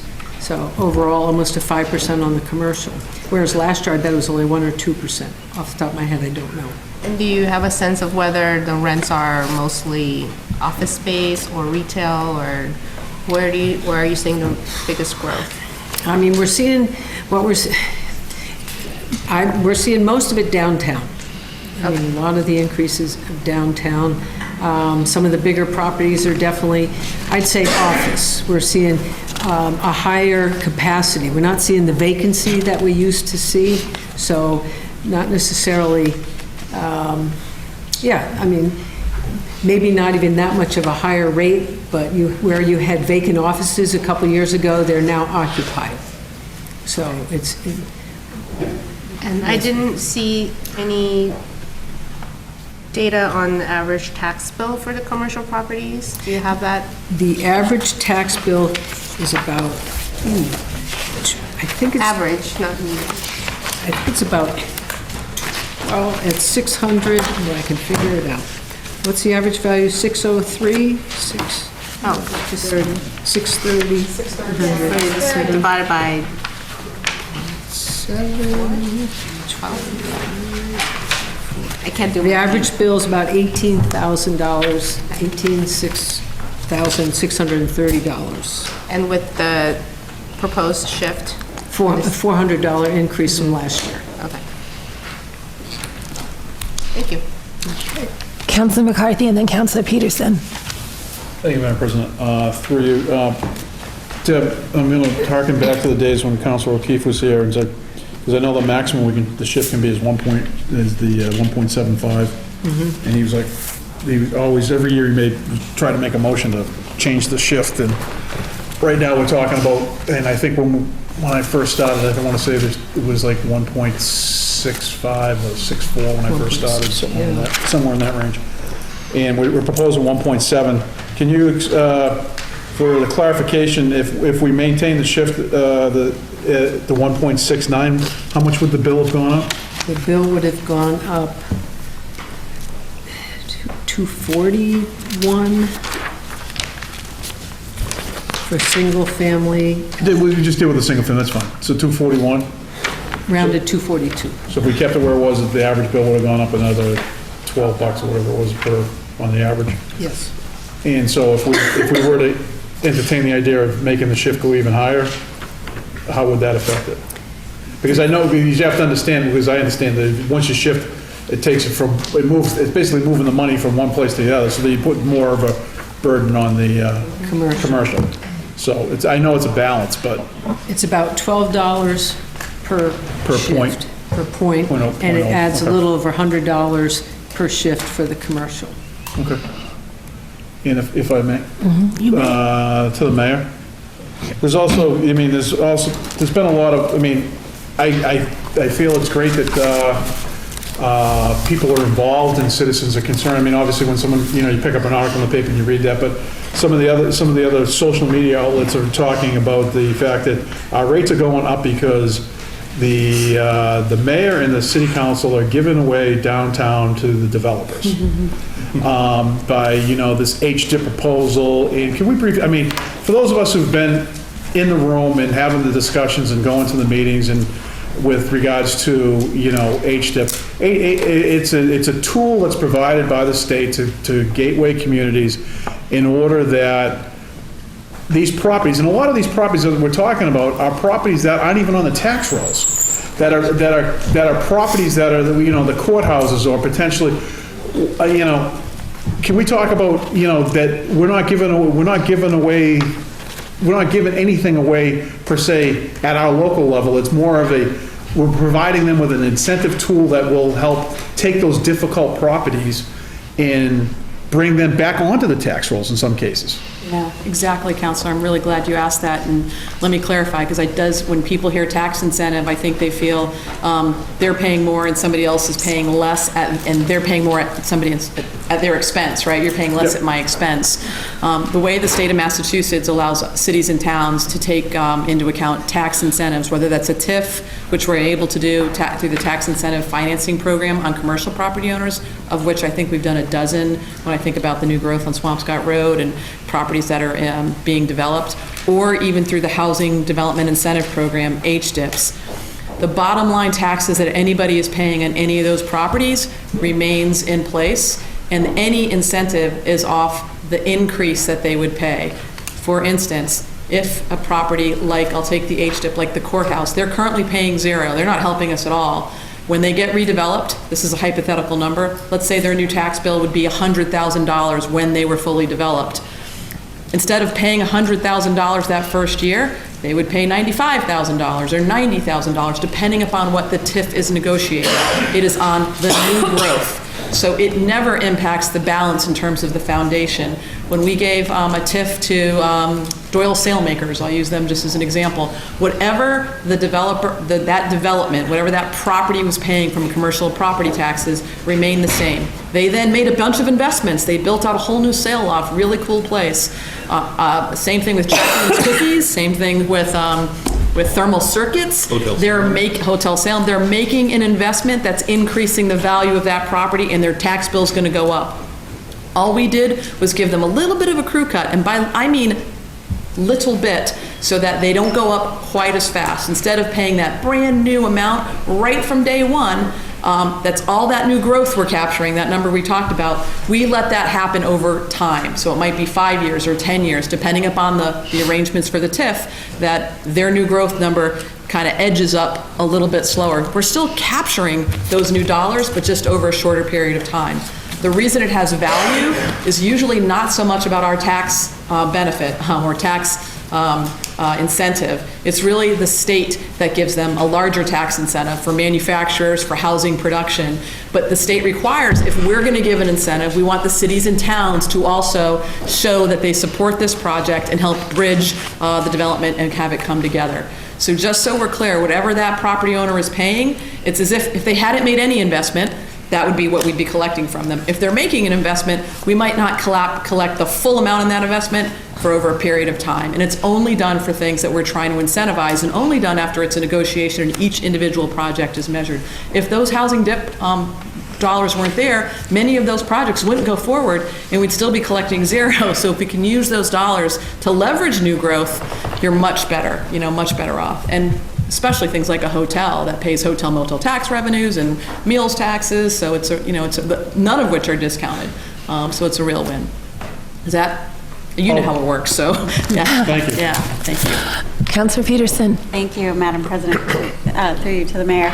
I want to thank you for explaining earlier about the condos. I also got a number of those emails as well, and that was a good explanation that we'll be able to take back. I also sent all the counselors basically what I said, so Great. hopefully you can respond to individuals as well. Thank you. I had an additional question that you kind of touched on, jumping off of the Good Word Forest Councilor's question earlier, because I got this from a few people. So when you were talking earlier about how things are assessed, it's a year to a year and a half look back. Is that on commercial as well? Yes. Okay, so a few people asked about the upcoming cannabis retail tax money that will hopefully be coming in soon. But you know, it makes sense that we can't project forward with that because none of it's here yet. But in a year or whenever it is that we will be able to look at that. Do you have plans to affect the tax rate with any of that? I think it certainly can help us offset some of our existing costs, which would mean we have another source of revenue. I mean, in many respects, it's new growth. Maybe I could just say a word about what, I want to make sure I mention two things, what those revenues will consist of through host community agreements, and also just want to talk about exemptions and how we maximize those. So we're negotiating host community agreements. We have two that have been completed so far, one for ATG, which is the medical marijuana facility that's also now going to be selling recreational, definitely before the end of this month. So we've been working on trying to address logistics there. We have one that was just signed with Seagrass, which is the provider that's going downtown, and we have 4 others, as you know, that are made it to the next phase where we're doing background checks, reviewing and finalizing host community agreements. We only have 3 licenses left, so we're going to have to work through that, and we'll see how things shake out based on this stage. The host agreements that we have so far negotiated, and I think they'll be fairly consistent because we don't want to undercut the industry, play one against the other. So they're fairly consistent in terms of dollar impacts. The state allows a 3% excise tax, so they all have that. A 3% community host, community benefit back to the community, so they all have that.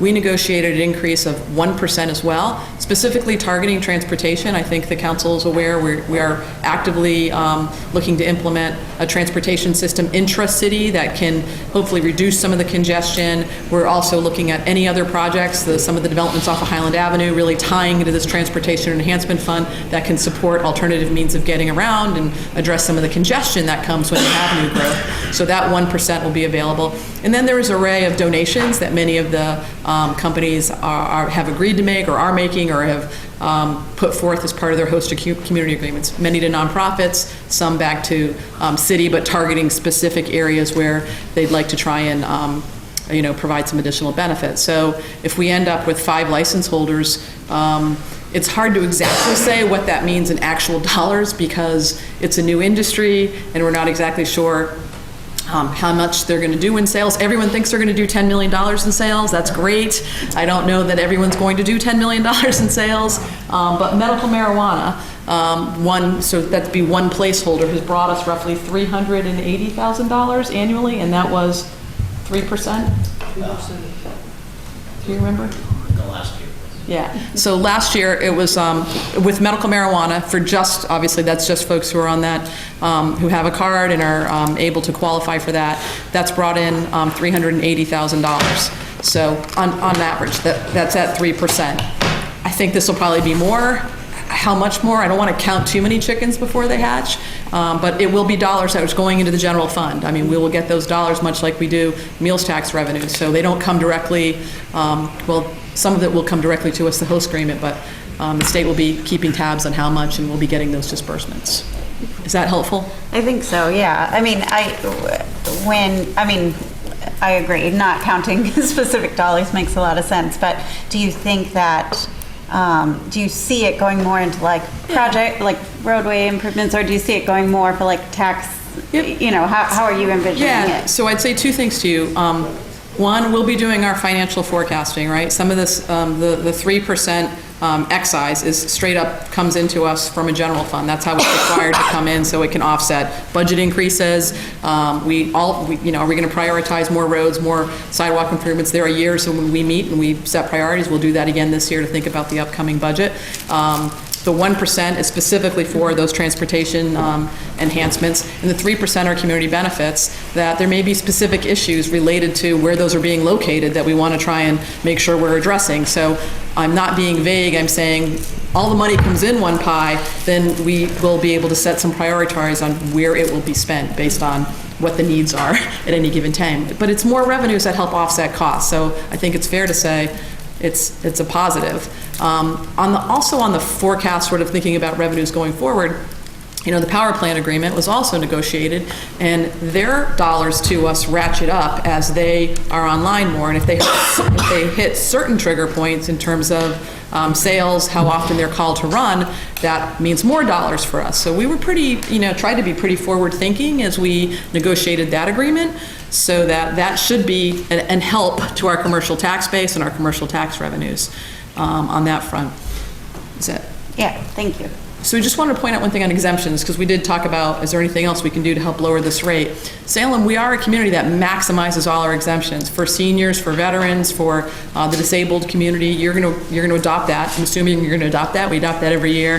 That maximizes all those exemptions. So there are a fair amount of people who come in and qualify for exemptions of $500 and $1,000. You can take up to $2,000. So we are trying to do everything we can to really help people on limited means. We have maximized the senior tax work-off program. We encourage people, please. I mean, we have some of our really best and most favorite employees are not really employees. They're folks who are doing the senior tax work-off program and who are really part of the team here. So I do think we're trying to be mindful of the impacts it has on people who are house rich, right? I bought my house a long time ago. The values have really increased, and keeping up with the real estate bills can sometimes be a challenge, or I'm finding myself in really difficult straits economically, or have a disability, or veteran. We have a bunch of different exemptions for veterans and seniors, and if you qualify, that can maximize reductions on the tax rate. Those are subsidized, frankly, by everybody else, right? That is that abatement fund that's created. But I think that's a shift that we have said as a community that we want to make for the most vulnerable members or homeowners in our population. So just wanted to raise that as well. Councilor Terrell. Thank you, Madam President. So, through you, also, so for instance, Footprint, just for the benefit of everybody here, Footprint is phasing in their revenues to us over time because of the massive investment they had to make in construction. I think it was 2021 or 2022 that they go to full value on everything, something like that. I can't remember off the top of my head. It is. It's within something like that. 7, I think. They're going up. I think they're going up in 22. I think you're right, Josh. They're going up steadily and then going to full value in approximately 21, 22. For things like the like the marijuana clinics or shops as they open, they'll have money that's targeted. It's going to increase the size of the revenues coming in, and as long as overall the budgetary growth remains within the the kind of targets that we are generally able to do year after year, that does wind up having a positive effect on the amount that we have to raise through taxation. And that should, at this point, with nobody actually open and doing business and no revenues in from any of them yet, you can't make an absolute prediction as to where that's going to go. You can't spend the money before you know what you got. So a year or so from now, hopefully we're coming in here knowing some of those numbers, and that's going to have a real positive effect on our shift and on what people pay.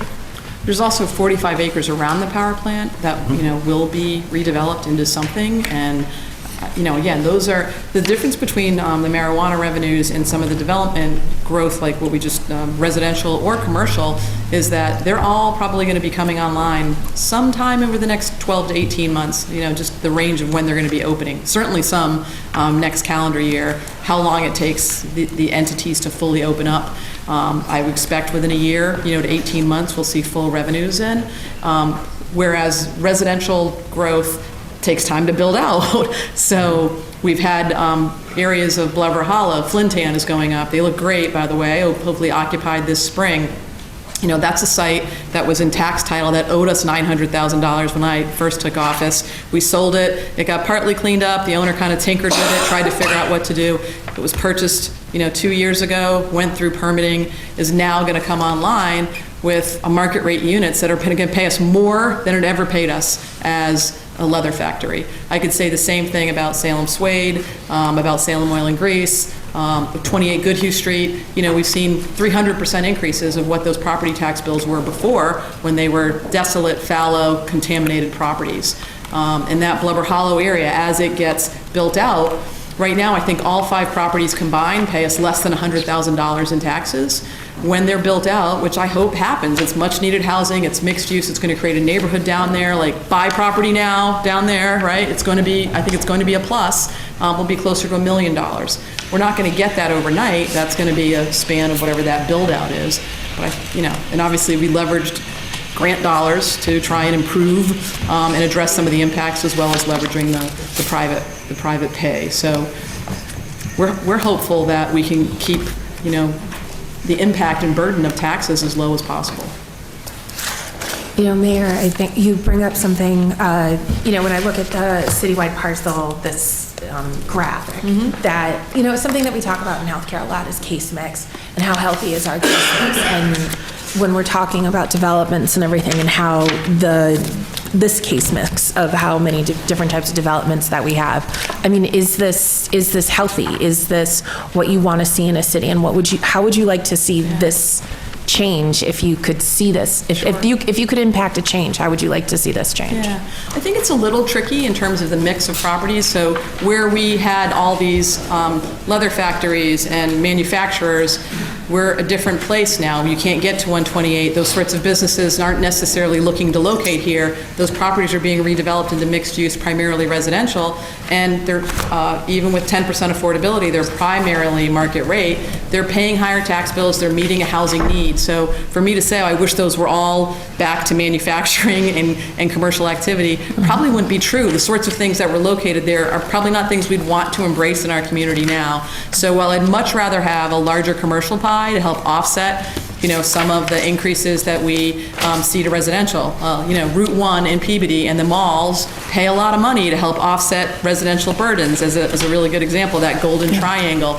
We don't necessarily have the character of an asset like that in Salem. Highland Avenue might be the closest thing. That's where you want to put your commercial development activity, but frankly, when there is interest commercial development activity, it's not always embraced by our community. So it's a little trickier here. I think we want to see properties invested in. You want to see growth, particularly for underutilized areas. The most healthy thing about what's happening in Blubber Hollow is we're not going to have all these contaminated lots that aren't serving anybody's purpose. As new housing, it's going to serve a good purpose, and I think you'll start to see, neighborhood retail crop up around there as we get some density. The benefit of density is that all the lovely restaurants, the places that we have to go within our central business district and the outskirts, they're supported by people living here. And so people want to live in cities. I think we should embrace that and try and find ways to make sure we're also addressing the impacts that come with additional people, density, and the congestion. And that's why we're targeting some of the money towards, from marijuana towards paying for transportation and shuttle alternatives, and trying to stay focused on that front. And I will also say that we redid our kitchen and bathrooms last year, and I think Jim stopped by, so I'm very happy that my new growth is going to support this new tax rate. More kitchens and bathrooms. More kitchens and bathrooms. Thank you. Any further questions? Should I open it up to the public? Anyone from the public? I'll start this way. Anyone? So, okay. Councilor Terrell. Thank you, Madam President. I move that we close the public hearing. Councilor Terrell moves that we close the public hearing. All those in favor? All those opposed? Matter carries. Should we go out of order to page 13 to do the rest of this? Will someone please move that? We should probably do the appropriations and overlays for the taxation. Okay, so go. At least the first 3 items. Okay, so we're going to first communications from the mayor? Yeah. On page 6? Okay. Yes, please. Communications from the mayor. We have an order for appropriation for the sum of $1,700,000 from the fund balance free cash account to reduce the gross amount to be raised by taxation when fiscal year 2019 tax rate is set. Councilor Terrell. Thank you, Madam President. I'm just trying to find it, but I move for suspension of the rules. Councilor Terrell moves for suspension of the rules. Seeing no objection, Councilor Terrell.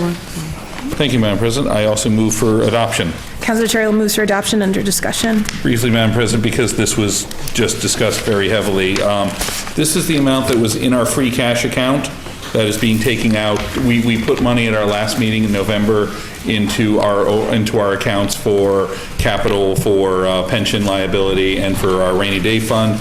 And this is taking most of the rest of it and sweeping it into to this, from last year's free cash to this year's general fund in order to reduce this taxation amount. Thank you.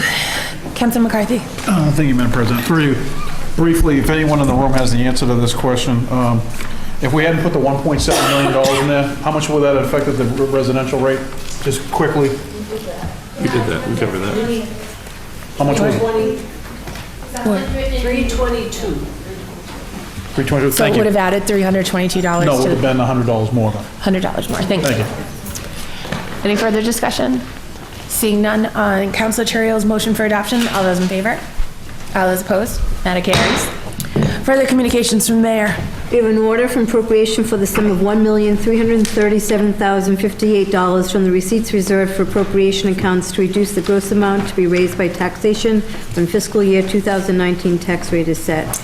Receipts reserved Witch House, Golf Course, and Harbor Master. Councilor Terrell. Thank you, Madam President. I move for suspension of the rules. Councilor Terrell moves for suspension of the rules. Seeing no objection, Councilor Terrell. Thank you, Madam President. I also move for adoption.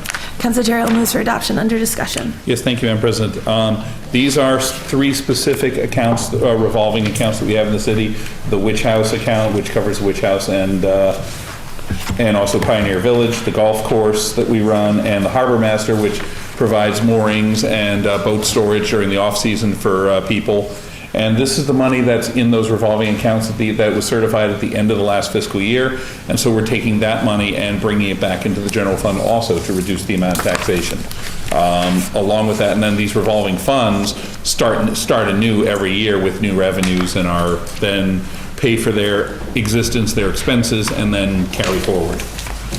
Thank you. Any further discussion? Seeing none on Councilor Terrell's motion for adoption, all those in favor? All those opposed? Matter carries. Further communications from the mayor. We have an order for appropriation of $200,000 from the overlay surplus account to reduce the gross amount to be raised by taxation when fiscal year 19 tax rate is set. Councilor Terrell. Thank you, Madam President. Move for suspension of the rules. Councilor Terrell moves for suspension of the rules. Seeing no objection, Councilor Terrell. Thank you, Madam President. I also move for adoption. Councilor Terrell moves for adoption under discussion. Thank you, Madam President. This $200,000 amount is for money that was reserved by the assessor's office in order to pay for if there were differences in valuation and appeals that were successful. They have money reserved for this. This is money that was above and beyond what was necessary in that account to have, so that's going back in the general fund as well. Thank you. Seeing no further discussion on Councilor Terrell's motion for adoption, all those in favor? All those opposed? Matter carries. I feel like my voice is getting more and more husky. It is. I could now be my brother Brett, maybe? I don't know. Further communications from the mayor. We have an order for appropriation of $150,303.25 from retained earnings water sewer fund account to engineering sewer replacement on Herbert Street utility service repair and maintenance account. Councilor Terrell. Thank you, Madam President. I would move for suspension of the rules. Councilor Terrell moves for suspension of the rules. Seeing no objection, Councilor Terrell. Thank you, Madam President. I move for adoption. Councilor Terrell moves for adoption under discussion. This is a sewer repair operation that the city has been working on. They had a century-old concrete main collapse. This is to cover the main work and the road work above it and repairs necessary. And it's, you generally want your sewers to work, so we need to get this addressed. Thank you. Thank you. And the Ward 1 councilor thanks me. Seeing no further discussion on Councilor Terrell's motion for adoption, all those in favor? All those opposed? Matter carries. Further communications from the mayor. We have an order for appropriation of $34,000 from fund balance free cash account to DPS vehicle repair maintenance account. Councilor Terrell. Thank you, Madam President. I move for suspension of the rules. Councilor Terrell moves for suspension of the rules. Seeing no objection, Councilor Terrell. Thank you, Madam President. I move for adoption. Councilor Terrell moves for adoption under discussion. Thank you, Madam President. Briefly, we have a full list of the work that's necessary here. There's a whole bunch. Basically, we have 3 of our dump trucks, our sweeper, our large dump trucks, front-end loader, and the Vector that the rather cool machine that goes and they drop the hose into the drain and stuff. They all need maintenance and repair, and this is to just do it all at once. If there were questions, Dave Knowlton's here from DPS to address them, but I think it's pretty straightforward. Thank you. I was actually kind of wondering why you were sitting here all night, Dave, so appreciate seeing you. Any further questions, comments? Seeing none on Councilor Terrell's motion for adoption. All those in favor? All those opposed? That carries. Further communications from the mayor. We have an order for appropriation of $30,000 from receipt reserved account listed below to DPS burial account, from receipts reserved sale of lots and sale of vaults to the burial account. Councilor Terrell. Thank you, Madam President. I move for suspension of the rules. Councilor Terrell moves for suspension of the rules. Seeing no objection, Councilor Terrell. Thank you, Madam President. I also move for adoption. Councilor Terrell moves for adoption under discussion. No discussion. This is a routine transfer. Thank you. Within the burial department. Seeing no further discussion on Councilor Terrell's motion for adoption, all those in favor? All those opposed? That carries. Further communications from the mayor. We have an order that the sum of $24,100 is hereby appropriated within Capital Outlay Fund 2000 to be expended for the door and roof replacement repairs at DPW facility on Jefferson Ave in accordance with recommendation of her honor the mayor. Councilor Terrell. Thank you, Madam President. I move for suspension of the rules. Councilor Terrell moves for suspension of the rules. Seeing no objection. Councilor Terrell. Thank you, Madam President. I move for adoption. Councilor Terrell moves for adoption under discussion. Thank you, Madam President. This particular outlay is part of a larger expenditure. There's also another item on the next page with a grant that they're taking. This is to do maintenance and repairs on the DPS building's roof and their garage doors, one of which is no longer functioning. And also, they are working to they're working with, as part of the same package that you have here, we are also working to take a firm and have them do some updates on our planning board regulations as well. Stantec, who's worked with us on many projects, is doing that. So this is one portion of it. They're both within the same packet, basically. But this is for the DPS side of things. Thank you. Seeing no further discussion on Councilor Terrell's motion for adoption, all those in favor? All those opposed? That carries. Further communications from the mayor. We have an order in the appropriation of $23,869.25 from the Capital Outlay Fund to be expended for emergency plumbing repairs in the Museum Place parking garage. Councilor Terrell. Thank you, Madam President. I move for suspension of the rules. Councilor Terrell moves for suspension of the rules. Seeing no objection, Councilor Terrell. Thank you, Madam President. I also move for adoption. Councilor Terrell moves for adoption under discussion. Thank you, Madam President. This has been an ongoing process. The Museum Place parking garage is still, we've been doing maintenance to the, we're working on the elevators. We just redid the stairwells. We've had a lot of problems with the drainage, and this is for repair work necessary on that. And someday there will be a day where the whole thing has to come down and be replaced, but that's many, many, many millions of dollars in the future. Thank you. Seeing no further objection, or, I'm sorry, you just said all that stuff. So, seeing no further discussion on Councilor Terrell's motion for adoption, all those in favor? All those opposed? Matter carries. Further communications from the mayor. We have this order that the sum of $15,000 is hereby appropriated from the fund balance reserved for appropriation free cash account to the DPS contracted services account. Councilor Terrell. Thank you, Madam President. I move for suspension of the rules. Councilor Terrell moves for suspension of the rules. Until I fall over, I'm fine. Okay. Okay. Councilor Terrell moves for suspension of the rules. Seeing no objection, Councilor Terrell. Thank Thank you, Madam President. I also move for adoption. Councilor Terrell moves for adoption under discussion. Thank you, Madam President. This is the other half of what we covered on the previous page. This is our share of the fund. Most of the money is coming from a competitive grant that we got from the state to do the planning board work, but this $15,000 is our share of it. Thank you. Seeing no further discussion on Councilor Terrell's motion for adoption, all those in favor? All those opposed? Matter carries. Further communications from the mayor. We have an order for appropriation of $9,500 from retained earnings water sewer fund to the engineer and vehicle parts and repair fund for the repair of DPS equipment. Councilor Terrell. Thank you, Madam President. Move for suspension of the rules. Councilor Terrell moves for suspension of the rules. Seeing no objection, Councilor Terrell. Thank you, Madam President. I move for adoption. Councilor Terrell moves for adoption under discussion. Thank you, Madam President. This is repair work for some of our other equipment that's within DPS on the sewer side. So this is money that's being transferred out of water sewer to do it rather than general fund money. So this is some additional funds that the other part of the funding for this. Thank you. Seeing no further discussion on Councilor Terrell's motion for adoption, all those in favor? All those opposed? That carries. Further communications from the mayor.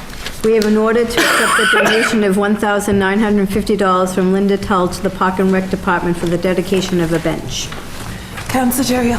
Thank you, Madam President. I move for adoption. Councilor Terrell moves for adoption under discussion. Thank you, Madam President. I would say this is a very, very generous donation from Linda. It's really appreciated when citizens step up and contribute these things to the city, and I want to thank her very much for it. Thank you. Seeing no further discussion on Councilor Terrell's motion for adoption, all those in favor? All those opposed? Matter carries. Further communications from the mayor.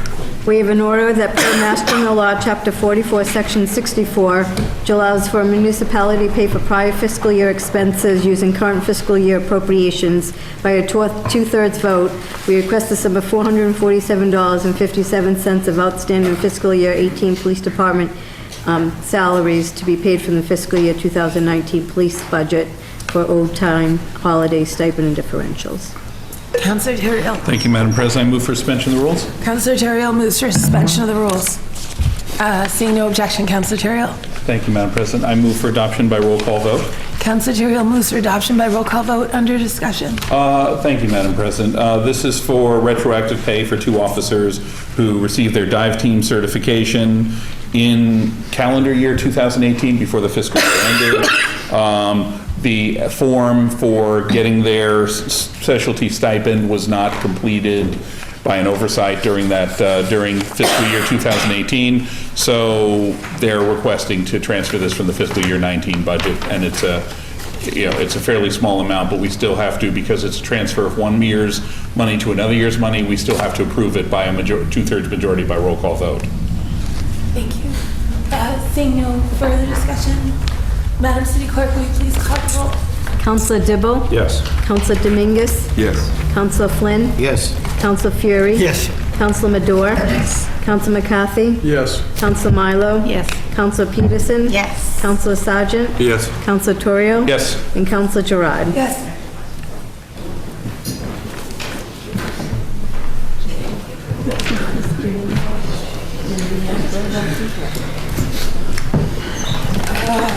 Per Mass General Law, Chapter 44, Section 64, allow for prior fiscal year expenses using current fiscal year appropriation, police department overtime, holiday, what is that, stipend differential. We have 11 councilors voting, 11 in the affirmative, none in the negative. The matter carries. Further communications from the mayor. In order that the City of Salem accepts the provision of Section 4, Chapter 73 of the Acts of 1986 for fiscal year 2019, and that such additional exemptions granted by 100% of the statutory exemption amounts, provided all other qualifications specified in said Section 4, Chapter 73 are met. Councilor Terrio. Thank you, Madam President. I move for adoption. Councilor Terrio moves for adoption. Under discussion. We talked about, these are the exemptions that we do allow for elderly, veterans, the blind, and widows that we pass every year. Thank you. Seeing no further discussion on Councilor Terrill's motion for adoption, all those in favor? All those opposed? Matter carries. Further communications from the mayor. We have an order that there is hereby that there is hereby established emergency temporary parking restrictions allowing Salem resident only parking on the following streets and parking lots in Ward 6. Councilor Gerard, thank you. Thank you, Mr. President. I'll try not to breathe or cough on your cookie. So I move for adoption. Discussion? Thank you, Mr. President. I actually want to say thank you so much to our police chief, to the mayor's office for working on this, because fortunately for us, we are not the first community to have residential marijuana, recreational marijuana. And so we've learned from other communities and how bad the traffic is, and this is to mitigate the traffic in those particular areas around ATG. And I'm actually pleased to see that some of the parking lots around Mac Park are included, because we have been having some traffic crunch there. And I think with Salem Suede, with oil and grease, with all of this development going on, that this will help create some relief for those residents there. And I want to make just an important stipulation here that I hope everybody read the letter from the mayor and from the police chief, that this is only on an emergency temporary basis. We'll see how it goes. If they don't need it, she will ask to remove it, but it's up to her discretion to remove it. So, and I ask for everyone's support. I'll explain. Any further discussion? Hearing no further discussion. All those in favor? All those opposed? Unanimous. Thank you. Thank you. Further communications from there. We have a resolution to file and accept grants with and from the Commonwealth of Massachusetts Executive Office of Energy and Environmental Affairs for the park program for improvements to Gallows Hill Park. Waive the reading. Councilor Terrio. Thank you, Madam President. I move for adoption. Councilor Terrio moves for adoption under discussion. Thank you, Madam President. This is a request from to the Commonwealth to join their park funding program for Gallows Hill Park improvements. I'm looking forward to this. We've used this to take advantage of this to renovate a number of our parks, and this is we have an appropriation as part of this that would be required of us should the state funding be provided. Just for FYI, we would be appropriating a total of $851,877, of which we would then be reimbursed by the park grant of $400,000 of that typically. And then there are other grants we'd be seeking as well to help offset that cost and try and bring that number down as close to zero as possible. But this is, should we get the grant, this would only happen if we receive the grant in the first place from the Commonwealth. Otherwise, we're back to zero. So this is if they say yes, then we're authorizing it. Thank you. Any further discussion? Seeing none, on Councilor Terrio's motion for adoption, all those in favor? All those opposed? Madam Chair. Mayor's informational page. We have the letter from the mayor with her recommendation of setting the current fiscal year tax rate. Councilor Terrio. Thank you, Madam President. I move this be received and filed. Councilor Terrio moves this be received and filed. Any discussion? We'll get into it after. Okay. So on Councilor Terrio's motion, this be received and filed. All those in favor? All those opposed? Madam carries. Motions, orders, and resolutions. Here we go. All right. Councilor Terrio. City of Salem, City Council, December 6, 2018, ordered that the City of Salem adopt a residential factor of 0.868% for fiscal year 2019. And I move for that by roll call vote. Councilor Terrio moves for that the City of Salem adopt a residential factor of, you said 0.86. 0.8687770 if you want to be exact. 0.8687770. Yes. 0 for fiscal year 2019 by roll call vote. Under discussion? I'm willing to, but I think we've covered it. Oh, good. Seeing no further discussion, Madam City Clerk, will you please call the roll? Councilor Dibble? Yes. Councilor Dominguez? Yes. Councilor Flynn? No. Councilor Fury? Yes. Councilor Madore? Yes. Councilor McCarthy? Yes. Councilor Milo? Yes. Councilor Peterson? Yes. Councilor Sargent? Yes. Councilor Torrio? Yes. Councilor Gerard? Yes.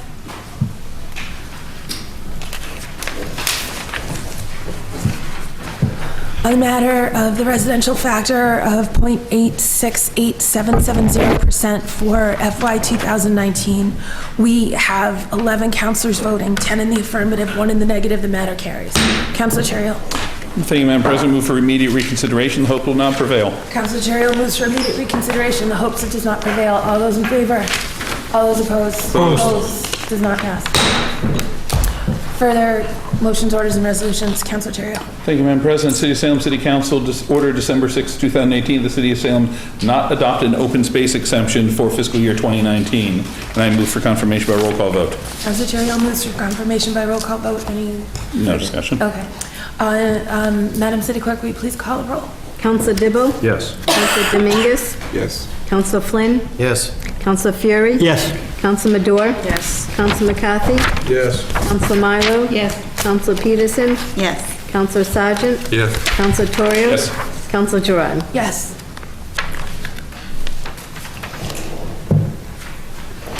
On the matter of the city not adopting an open space exemption for FY19, we have 11 councilors voting, 11 in the affirmative, none in the negative. The matter carries. Councilor Cherrill. Thank you, Madam President. Move for immediate reconsideration. The hope will not prevail. Councilor Cherrill moves for immediate reconsideration. The hopes it does not prevail. All those in favor? All those opposed? Opposed. Opposed. Does not prevail. Further motions, orders, and resolutions. Councilor Cherrill. Thank you, Madam President. City of Salem City Council, December 6, 2018, ordered the City of Salem not adopt a residential exemption for fiscal year 2019, and I move for adoption by roll call vote. Councilor Cherrill moves for adoption by roll call vote. Any? No. Seeing no objection, Madam City Clerk, will you please call the roll? Councilor Dibble? Yes. Councilor Dominguez? Yes. Councilor Flynn? Yes. Councilor Fury? Yes. Councilor Madore? Yes. Councilor McCarthy? Yes. Councilor Milo? Yes. Councilor Peterson? Yes. Councilor Sargent? Yes. Councilor Torrio? Yes. Councilor Gerard? Yes. Thank you. On the matter of the city not adopting a residential exemption for fiscal year 2019, we have 11 councilors voting, 11 in the affirmative, none in the negative. The matter carries. Councilor Cherrill. Thank you, Madam President. Move for immediate reconsideration. The hope will not prevail. Councilor Cherrill moves for immediate reconsideration in the hopes it does not prevail. All those in favor? All those opposed? Opposed. Matter does not prevail. Further motions, orders, and resolutions. Councilor Cherrill. Thank you, Madam President. City of Salem City Council, December 6, 2018, ordered that the City of Salem not adopt a small commercial exemption for fiscal year 2019, and I move for adoption by roll call vote. Councilor Cherrill moves for adoption by roll call vote. No further discussion. Madam City Clerk, will you please call the roll? Councilor Dibble? Yes. Councilor Dominguez? Yes. Councilor Flynn? Yes. Councilor Fury? Yes. Councilor Madore? Yes. Councilor McCarthy? Yes. Councilor Milo? Yes. Councilor Peterson? Yes. Councilor Sargent? Yes. Councilor Torrio? Yes. Councilor Gerard? Yes. Thank you. On the matter of the city not adopting a small commercial exemption for fiscal year 2019, we have 11 members voting, 11 in the affirmative, none in the negative. The matter carries. Councilor Cherrill. Thank you, Madam President. I move for immediate reconsideration. The hope will not prevail. Councilor Cherrill moves for immediate reconsideration. The hopes it does not prevail. All those in favor? All those opposed? Opposed. Opposed. The matter does not prevail. Further motions, orders, and resolutions. Councilor McCarthy. I have to sign one of those still? Oh, wait, do we want have to sign. to take a recess? Okay, so Okay. can we motion to recess so Yeah, we can so all moved. sign it? Okay, we are in recess.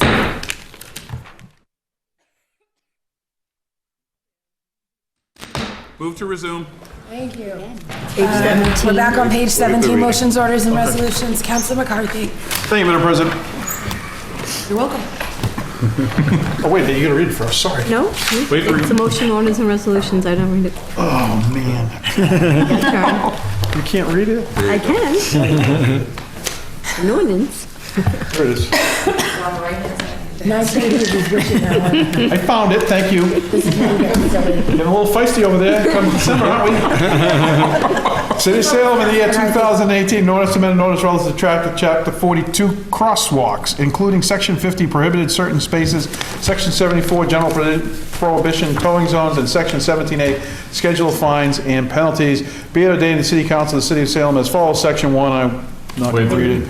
In section 2, this ordinance shall take effect by city charter. I totally agree with what they're trying to do, but with, because of the late hour and the fact that I understand, when I read it, I read it a bunch of times, and it's like, it's only good 10 feet of a crosswalk, basically in the direction of the traffic's flowing. If there's parking on that side, it's like, to me, it's like, I understand it, but it's a little vague for me, so I'd really like to refer it to committee and then invoke the rule to carry it over to next year and just send it to committee. That would be my motion. Second it. Okay, are you gonna co-post it? Co-post it, sure. Thank you. Okay, thank you. So Council McCarthy moves to refer this to the Committee on Ordinances, Licenses, and Legal Affairs, co-posted with the Committee of the Whole, and that Rule 31B be suspended so that the matter may be carried into 2019. All those in favor? All those opposed? Matter carries. Further motions, orders, and resolutions. Councilor Terrio. Thank you, Madam President. City of Salem, City Council, December 6, 2018. The Community Administration, oops, wrong one. Ordered that the fiscal year 2019 monthly financial report dated October 31st, 2018 be referred to the Committee on Administration and Finance. I move for adoption. And? That was it. Oh, sorry. And Rule 31B be suspended so the matter may be carried into 2019. Thank you. Councilor Terrio moves that this be adopted and Rule 31B may be suspended so that the matter may be carried into 2019. Seeing no further discussion, all those in favor? All those opposed? Matter carries. Further motions, orders, and resolutions. Councilor Terrio. Thank you, Madam President. City of Salem, and just checking to see if I'd signed it. City of Salem, City Council, December 6, 2018. Order that any Salem resident interested in applying to be a member of the Community Preservation Act Committee submit the online application along with a resume to the city clerk by December 31st, 2018, and that the Committee on Government Services, co-posted with the Committee of the Whole, meet before January 24th, 2019 to review such applications and resumes and bring forward a committee report of 1, 2, or 3 names at the January 24th, 2019 regular council meeting to fill the vacancy left by Kevin Cornacchio for a term to expire on May 23rd, 2020. And I move for adoption and that the Rule 31B be suspended so the matter may be carried in 2019. Councilor Terrio moves that this be adopted and Rule 31B suspended so that the matter may be carried into 2019. Any further discussion? I think it was all in there. Kevin is now working for the city and has left it, so he was taking up one of the city council's appointment spots on the Community Preservation Committee. Thank you. Seeing no further discussion on Councilor Terrill's motion that this be adopted and Rule 31B be suspended so that the matter may be carried into 2019. All those in favor? All those opposed? Matter carries. Any further late files? Councilor DeVoe. Thank you, Madam President. In City Council, December 6, 2018, resolved a resolution for an order for a hearing to examine and discuss best equity practices in the city's marijuana licensing process. The differences between... Thank you. Due to the late file, Madam President, I recommend that we refer the matter to the Public Health, Safety, and Environment Committee with no discussion, and to suspend the Rule 31B to carry the matter forward. Can we co-post that, please? Co-post it, sure. Thank you. Okay, so Councilor Jebel moves that this matter be referred to Public Health, Safety, and the Environment. Is that what you said? Yes. Co-post with the Committee of the Whole, and 31B be suspended to bring, so that the matter may be carried into 2019. All those in favor? All those opposed? Matter carries. Committee reports. Councilor McCarthy. No more late files? What? No more late files? Oh, I'm sorry, any more late files? Okay. Do you? Make it short. Okay. City of Salem, City Council, December 6, 2018. The Committee on Ordinance, License, and Legal Affairs, whom was referred the matter of granting certain license, has considered said matter and will recommend approval. On acceptance of the report, all those in favor? Anybody in favor? I am. Thank you. On adoption of the recommendation, under discussion? No discussion. Seeing no discussion on Councilor McCarthy's motion to adopt the recommendation. All those in favor? All those opposed? Matter carried. For the committee reports, Councilor McCarthy. Thank you, Madam President. City Council, City of Salem City Council, December 6, 2018. The Committee on Ordinance, License, and Legal Affairs, to whom is referred the matter of carrying matters forward, has considered said matter and recommend that Rule 31B be suspended so the attached matters can be carried into 2019. On acceptance of the report, all those in favor? All those opposed? Anybody raise their hand for that? Yeah, we all did. Okay, great. Okay, on adoption of the recommendation, under discussion. Briefly, hold on. You go, sorry. The city clerk's office can call me.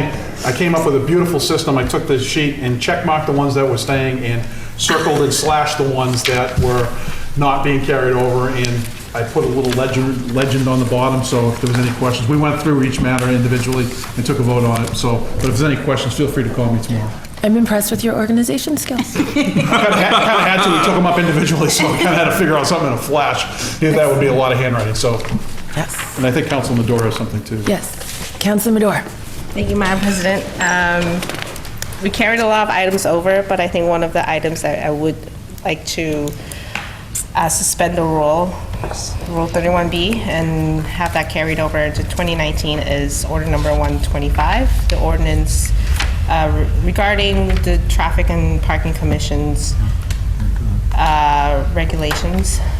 We did not have a chance to discuss this year, and I think that the intent of creating a Traffic and Parking Commission is to give them some authority over especially administrative items, such as granting a handicap parking space. It should not take months for us to grant one, especially when someone has a terminal illness or a disability. And I think that would be rolled into the discussion. I'm not suggesting that we should delete any part of the ordinance, but I think it deserves some discussion to see whether we can have more efficiency with the way we are changing or regulating traffic and parking, and to just not carry this over. I think it sends a signal that we're not thinking,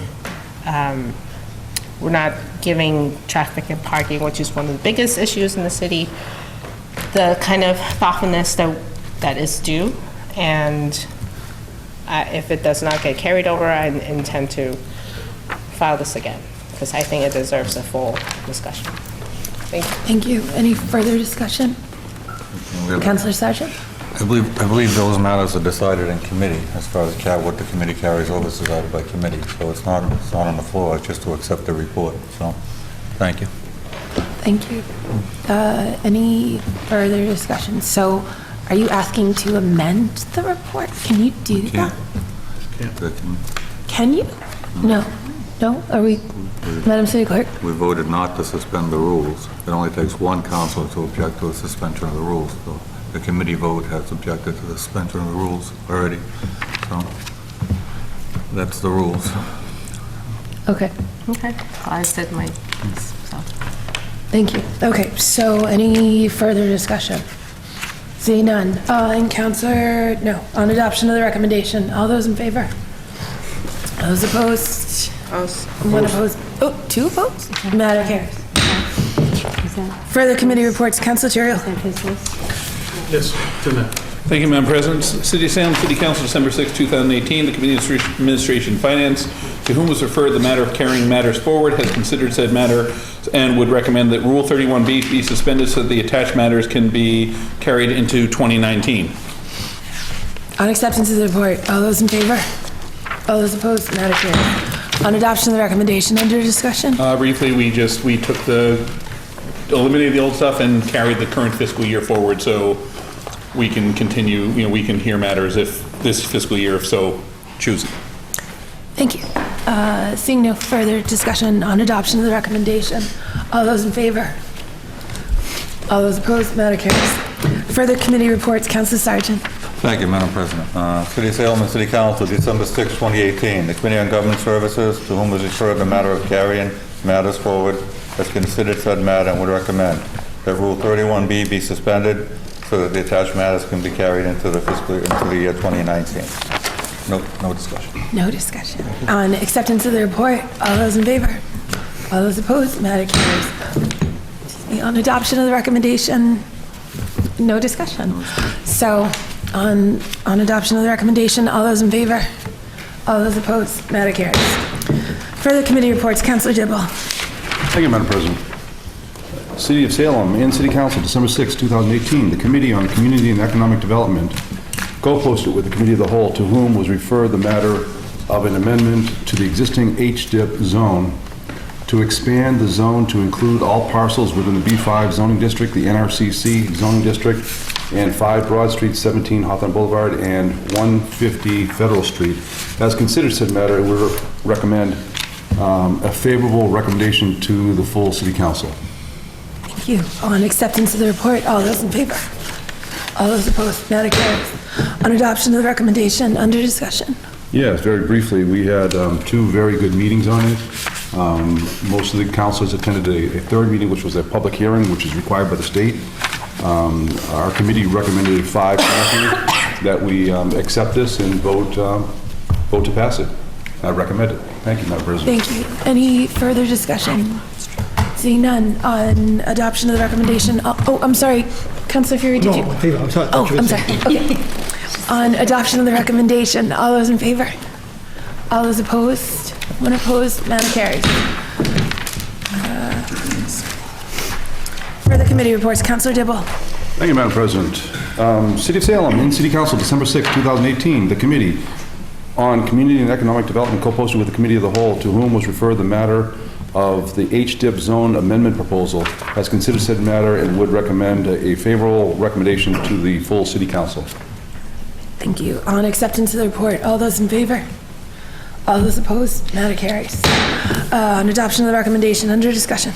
Yeah, very briefly, this was also a 5-0 vote, and it's tied to the previous matter, and I recommend that we pass it. Thank you. Seeing no further discussion on Councilor Dibble, on adoption of the recommendation, all those in favor? Opposed? Matter carries. Further committee reports, Councilor Dibble. Thank you, Madam President. City of Salem, in City Council, December 6, 2018, the Committee on Community and Economic Development, to whom was referred the matter of carrying matters forward, has considered said matters and recommend that Rule 31B be suspended so that the attached matters can be carried into 2019. On acceptance of the report? Can I do that now, or did you Yes. want to say something else? No. Okay. On acceptance of the report, all those in favor? All those opposed? Matter carries. On adoption of the recommendation, under discussion. Yes, thank you, Madam President. This was a very busy year for the Community and Economic Development Committee. We handled the majority of the Airbnb, if you remember, and now the HDIP and a bunch of other miscellaneous matters. And I think the committee did a wonderful job moving things right along. It was good. All matters were handled with a few exceptions that are still in the works, and we wanted to see those completed. There's one matter that we did take off the list that we handled, and then 2 other matters that are on here, the HDIP matters, were just voted on. So we have a very short list going forward. That's fantastic. Thank you.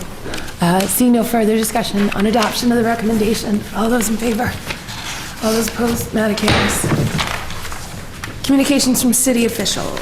No, we did that. Okay, petitions. We have the list of following public guides. Councilor McCarthy. Can you read it? No. Move that be granted. Councilor McCarthy moves that these be granted. Any discussion? No discussion. Seeing no discussion on Councilor McCarthy's motion that these be granted, all those in favor? All those opposed? Matter carries. Further petitions. We have the list of following license applications: Seahorn, secondhand clothing, secondhand valuable, and tag days. Councilor McCarthy. Sure we don't want to read these either? Yeah, wait. Positively. This is when you get punchy. I'm doing this. Like her This is your last meeting. I'm just being, I'm sorry. Have you noticed my voice? She's giving you the death stare. I know she just did this one. I didn't look. I move that these matters be referred to the Committee on Ordinances, License, and Legal Affairs and be carried forward into the year 2019. So is it Rule 31B? No? He said that. You don't have to say that. Great. Okay. So Councilor McCarthy moves that this be referred to the Committee on Ordinances, Licenses, and Legal Affairs, and these licenses be carried forward to 2019. All those in favor? All those opposed? Matter carries. Further petitions. We have the following list of drain layer contract operator license applications. Oh. Did we just do that? I move that they be granted. Councilor McCarthy moves that these be granted. Seeing no further discussion, all those in favor? Yeah? Okay, thank you. All those opposed? Matter carries. Further petitions. We have one claim. Councilor McCarthy. Thank you, Madam President. I move that this matter be referred to the Committee on Ordinances, Licenses, and Legal Affairs. Councilor McCarthy moves that this be referred to the Committee on Ordinance, Licenses, and Legal Affairs. Seeing no further discussion, all those in favor? All those opposed? That carries. Further petitions. We have 2 drain layer bonds. Council McCarthy. Thank you, Madam President. I move that these matters be referred to the Committee on Ordinances, Licenses, Legal Affairs, and returned approved. Council McCarthy moves that these be referred to the Committee on Ordinances, Licenses, and Legal Affairs and returned approved. Seeing no further discussion, all those in favor? All those opposed? That carries. Unfinished business. We have the second passage of an ordinance amending an ordinance relative to public guides. Council McCarthy. Thank you, Madam President. I move that this matter be adopted for second and final passage. Council McCarthy moves that this be adopted for second and final passage. Any discussion? No discussion, Madam President. Seeing no discussion on Council McCarthy's motion for adoption for second and final passage. All those in favor? All those opposed? That carries. Further unfinished business. We have a second passage of an ordinance amending an ordinance relative to the Affordable Housing Trust Fund Board of Trustees. Council McCarthy. Thank you, Madam President. I move for adoption for second and final passage. Council McCarthy moves for adoption for second and final passage. No discussion. Seeing no discussion on Council McCarthy's motion for adoption for second and final passage. All those in favor? All those opposed? That carries. Further unfinished business. We have a second passage of an ordinance amending traffic, Chapter 42, Section 57B, parking time limited off-street parking areas. Council McCarthy. Thank you, Madam President. I move the adoption for second and final passage. Council McCarthy moves for adoption for second and final passage. Any further discussion? No discussion, Madam Seeing President. no discussion on Council McCarthy's motion for second and final passage. All those in favor? All those opposed? That carries. Further unfinished business. We have a second passage of an ordinance amending an ordinance relative to the composition of the Salem Youth Commission. Council McCarthy. Thank you, Madam President. I move for adoption for second and final passage. Council McCarthy moves for adoption for second and final passage. Seeing no further discussion on No Council discussion. McCarthy's motion. All those in favor? All those opposed? That carries. Further unfinished business. We have a second passage of an ordinance amending traffic, Section 50, Chapter 42, Section 50B, handicap parking limited time to repeal Perkins Street. Council McCarthy. Thank you, Madam President. I move for adoption for second and final passage. Council McCarthy moves for adoption for second and final passage. Any further discussion? No discussion, Madam Seeing no discussion on Council McCarthy's motion. All those in favor? All those in favor? All those opposed? That carries. Further unfinished business. Council Madore. We have a second passage of an ordinance amending traffic, Chapter 42, Section 50B, handicap parking limited time, Osgood Street. Council Madore. Thank you, Madam President. I move for adoption for second and final passage. Council Madore moves for adoption for second and final passage. Any further discussion? No discussion. Seeing no discussion on Council Madore's motion for adoption for second and final passage. All those in favor? All those opposed? Matter carries. Further unfinished business. We have a second passage of an ordinance amending traffic, Chapter 42, Section 75, resident sticker parking, and Section 57A, parking time limited, unmuted zones on Broadway. Councilor Terrell. Thank you, Madam President. I move for adoption for second and final passage. Councilor Terrell moves for adoption for second and final passage. Any discussion? No. Seeing no discussion on Councilor Terrell's motion. All those in favor? All those in favor? Come on, let's finish. All those opposed? That carries. Unfinished business. We have a Further second unfinished business. We have second passage of an ordinance amending traffic, Chapter 42, Section 50B, handicap parking limited time on the corner of Webster Street and Pleasant Street. Council Madore. Thank you, Madam President. I move for adoption for second and final passage. Council Madore moves for adoption for second and final passage. Any discussion? Nope. Seeing none on Council Madore's motion for adoption for second and final passage. All those in favor? All those opposed? Matter carries. Councilor Fury. Point of personal privilege, please. Sure thing. Come in. It should be the Profile College Award tonight, sincerely. As Dean of the City Council, I would like to recognize and respect the role and responsibility of our Council President, Beth Gerard, in our last full meeting. The role of the City Council President sets the tone and the climate of this chamber, seating arrangements in this chamber, committee assignments that we have. First of all, a big thank you to your husband, Andy, for allowing you to share your time with us. Andy's a remarkable angel to allow us to have you. Thank you very much to Andy, if you're listening. Thank you very much, Andy. Tradition has always been, in my experience as the Dean of the City Council, the most senior City Councilor who has not served as City Council President served.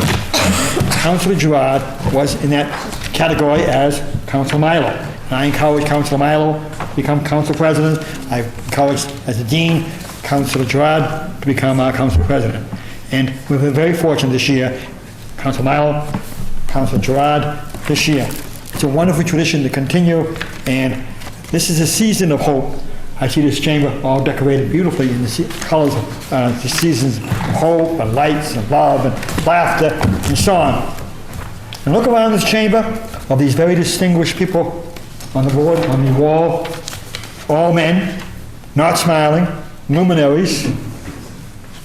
Here we have a council president, meeting after meeting, tonight especially, God bless, profile and courage, smiling, happy, outgoing. Not one woman on the wall, not one woman, even outdoor. Not one woman. Sad to say. Well, we have been blessed by Councilor Beth Gerard as our council president. Vivacious, outgoing, professional, always smiling. Right now, sincerely. What wonderful medicine. Infectious laughter, which is priceless, sincerely. We had a real fun, laughter, and professionalism throughout this year because you were council president. Beth brought her innate values of truthfulness and transparency and trust in government. What a role model you have been, sincerely. Her inner core of religious love and core values bring out the best of us in every meeting. Beth has put a great deal of time and homework into each meeting and agenda. I can tell whenever I go up there, her agenda is always underlined, highlighted, saying who's going to be where and doing what. Spends immense amount of time for the audience listening, immense. As Dean of the City Council, I had the real fun and joy because of her joy and love all year round, and winning smile and outgoing personality. Ward 6, which I am a ward resident, is very blessed to have you, and we share her now as our council president. In the history of the City Council, we have had very few women as City Council presidents. Even the mayor never served as council president. So I sincerely believe Beth has that special grace that is class. And thank you very much. On behalf of a very grateful, here I present you tonight the Profile and College Award. Thank you very much. Thank you so much. Good ticking. Thank you. Thank you all so very much. This has been such an incredible year.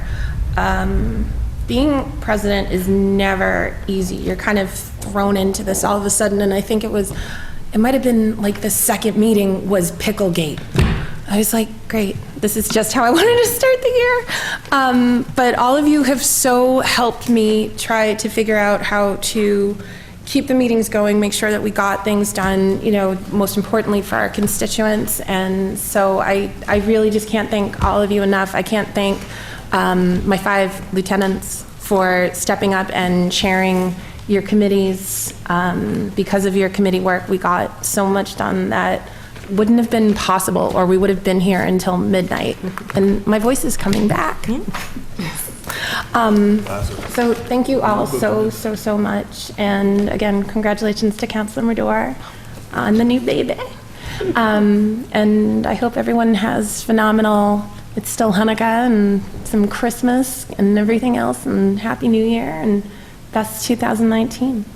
Councilor McCarthy. Well, I'm not going to let you have the last word. Starting now. I want to thank Councilor Fury, but I want to stand.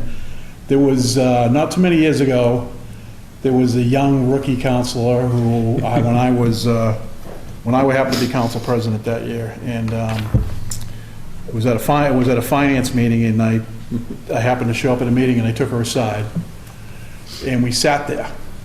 And I showed her how to run a budget book. I showed her how to do it. And God knows I did not show her how to put tabs in a book. Because if you go up there, Councilor Fury alluded to it, she has that book and she has it all tabbed out and divided out.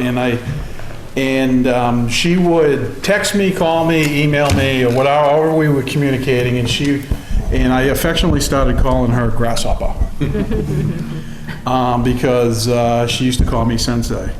And it was our joke about it, but it was because she wanted to learn so much. And when you get elected to one of these chairs, or you get appointed up to that seat, it doesn't come with an instruction manual. You have to kind of go your own path. You have to kind of figure it out for your own. And she did it that year with the Finance Committee, and she's blossomed beyond that. And I would just like to say, in falling with our Sensei theme, you have become the master. Well played. Thank you. Councilor Fury, can we go to, is that it? I just. Councilor Sargent? I can't let this go. Thank you. I remember getting disciplined like I was still in high school. And thank you very much for that. It made me feel young. But you know, there's no practice for being council president. No. They just put you up there and all eyes are upon you and the TV camera's upon you and you have to go from day one. I mean, you can't practice doing it. I remember how scared I was the first time I did it. And so, good job. Thank you. Thank you. Yeah, I remember the first meeting that I color-coded everything to make sure that I knew exactly what to say, when to say it. It took me I think it was like a 20-page agenda. It took me, I think, 3.5 hours to prep it. And I think probably by page 14, I was like, are we done yet? Like, I can't speak anymore, but somehow I can. So again, thank you all so, so much for, this incredible experience. And I really appreciate all of you and everything that we bring to this room, because to me, this room is so, so, so important. It's about tradition. It's about, standing up for people in Salem. Whenever I talk to people about this job, especially as counselors and as council president, we're the 11 that were chosen to represent 42,000 people. So we have a lot of people sitting on our shoulders and expecting us to think through the issues and really consider all sides of issues, so that when we come to our conclusions, that we can say these were the factors that we used to make these decisions. And so I thank you all so much for bringing that all to the table and for doing a fantastic job of representing our city and doing great by our city. But really, let's go home. So, Councilor Fury? Motion to adjourn, Madam President? Thank the Lord. On Councilor Fury's motion to adjourn, all those in favor, all those opposed, we are adjourned. Happy New Year, happy holidays.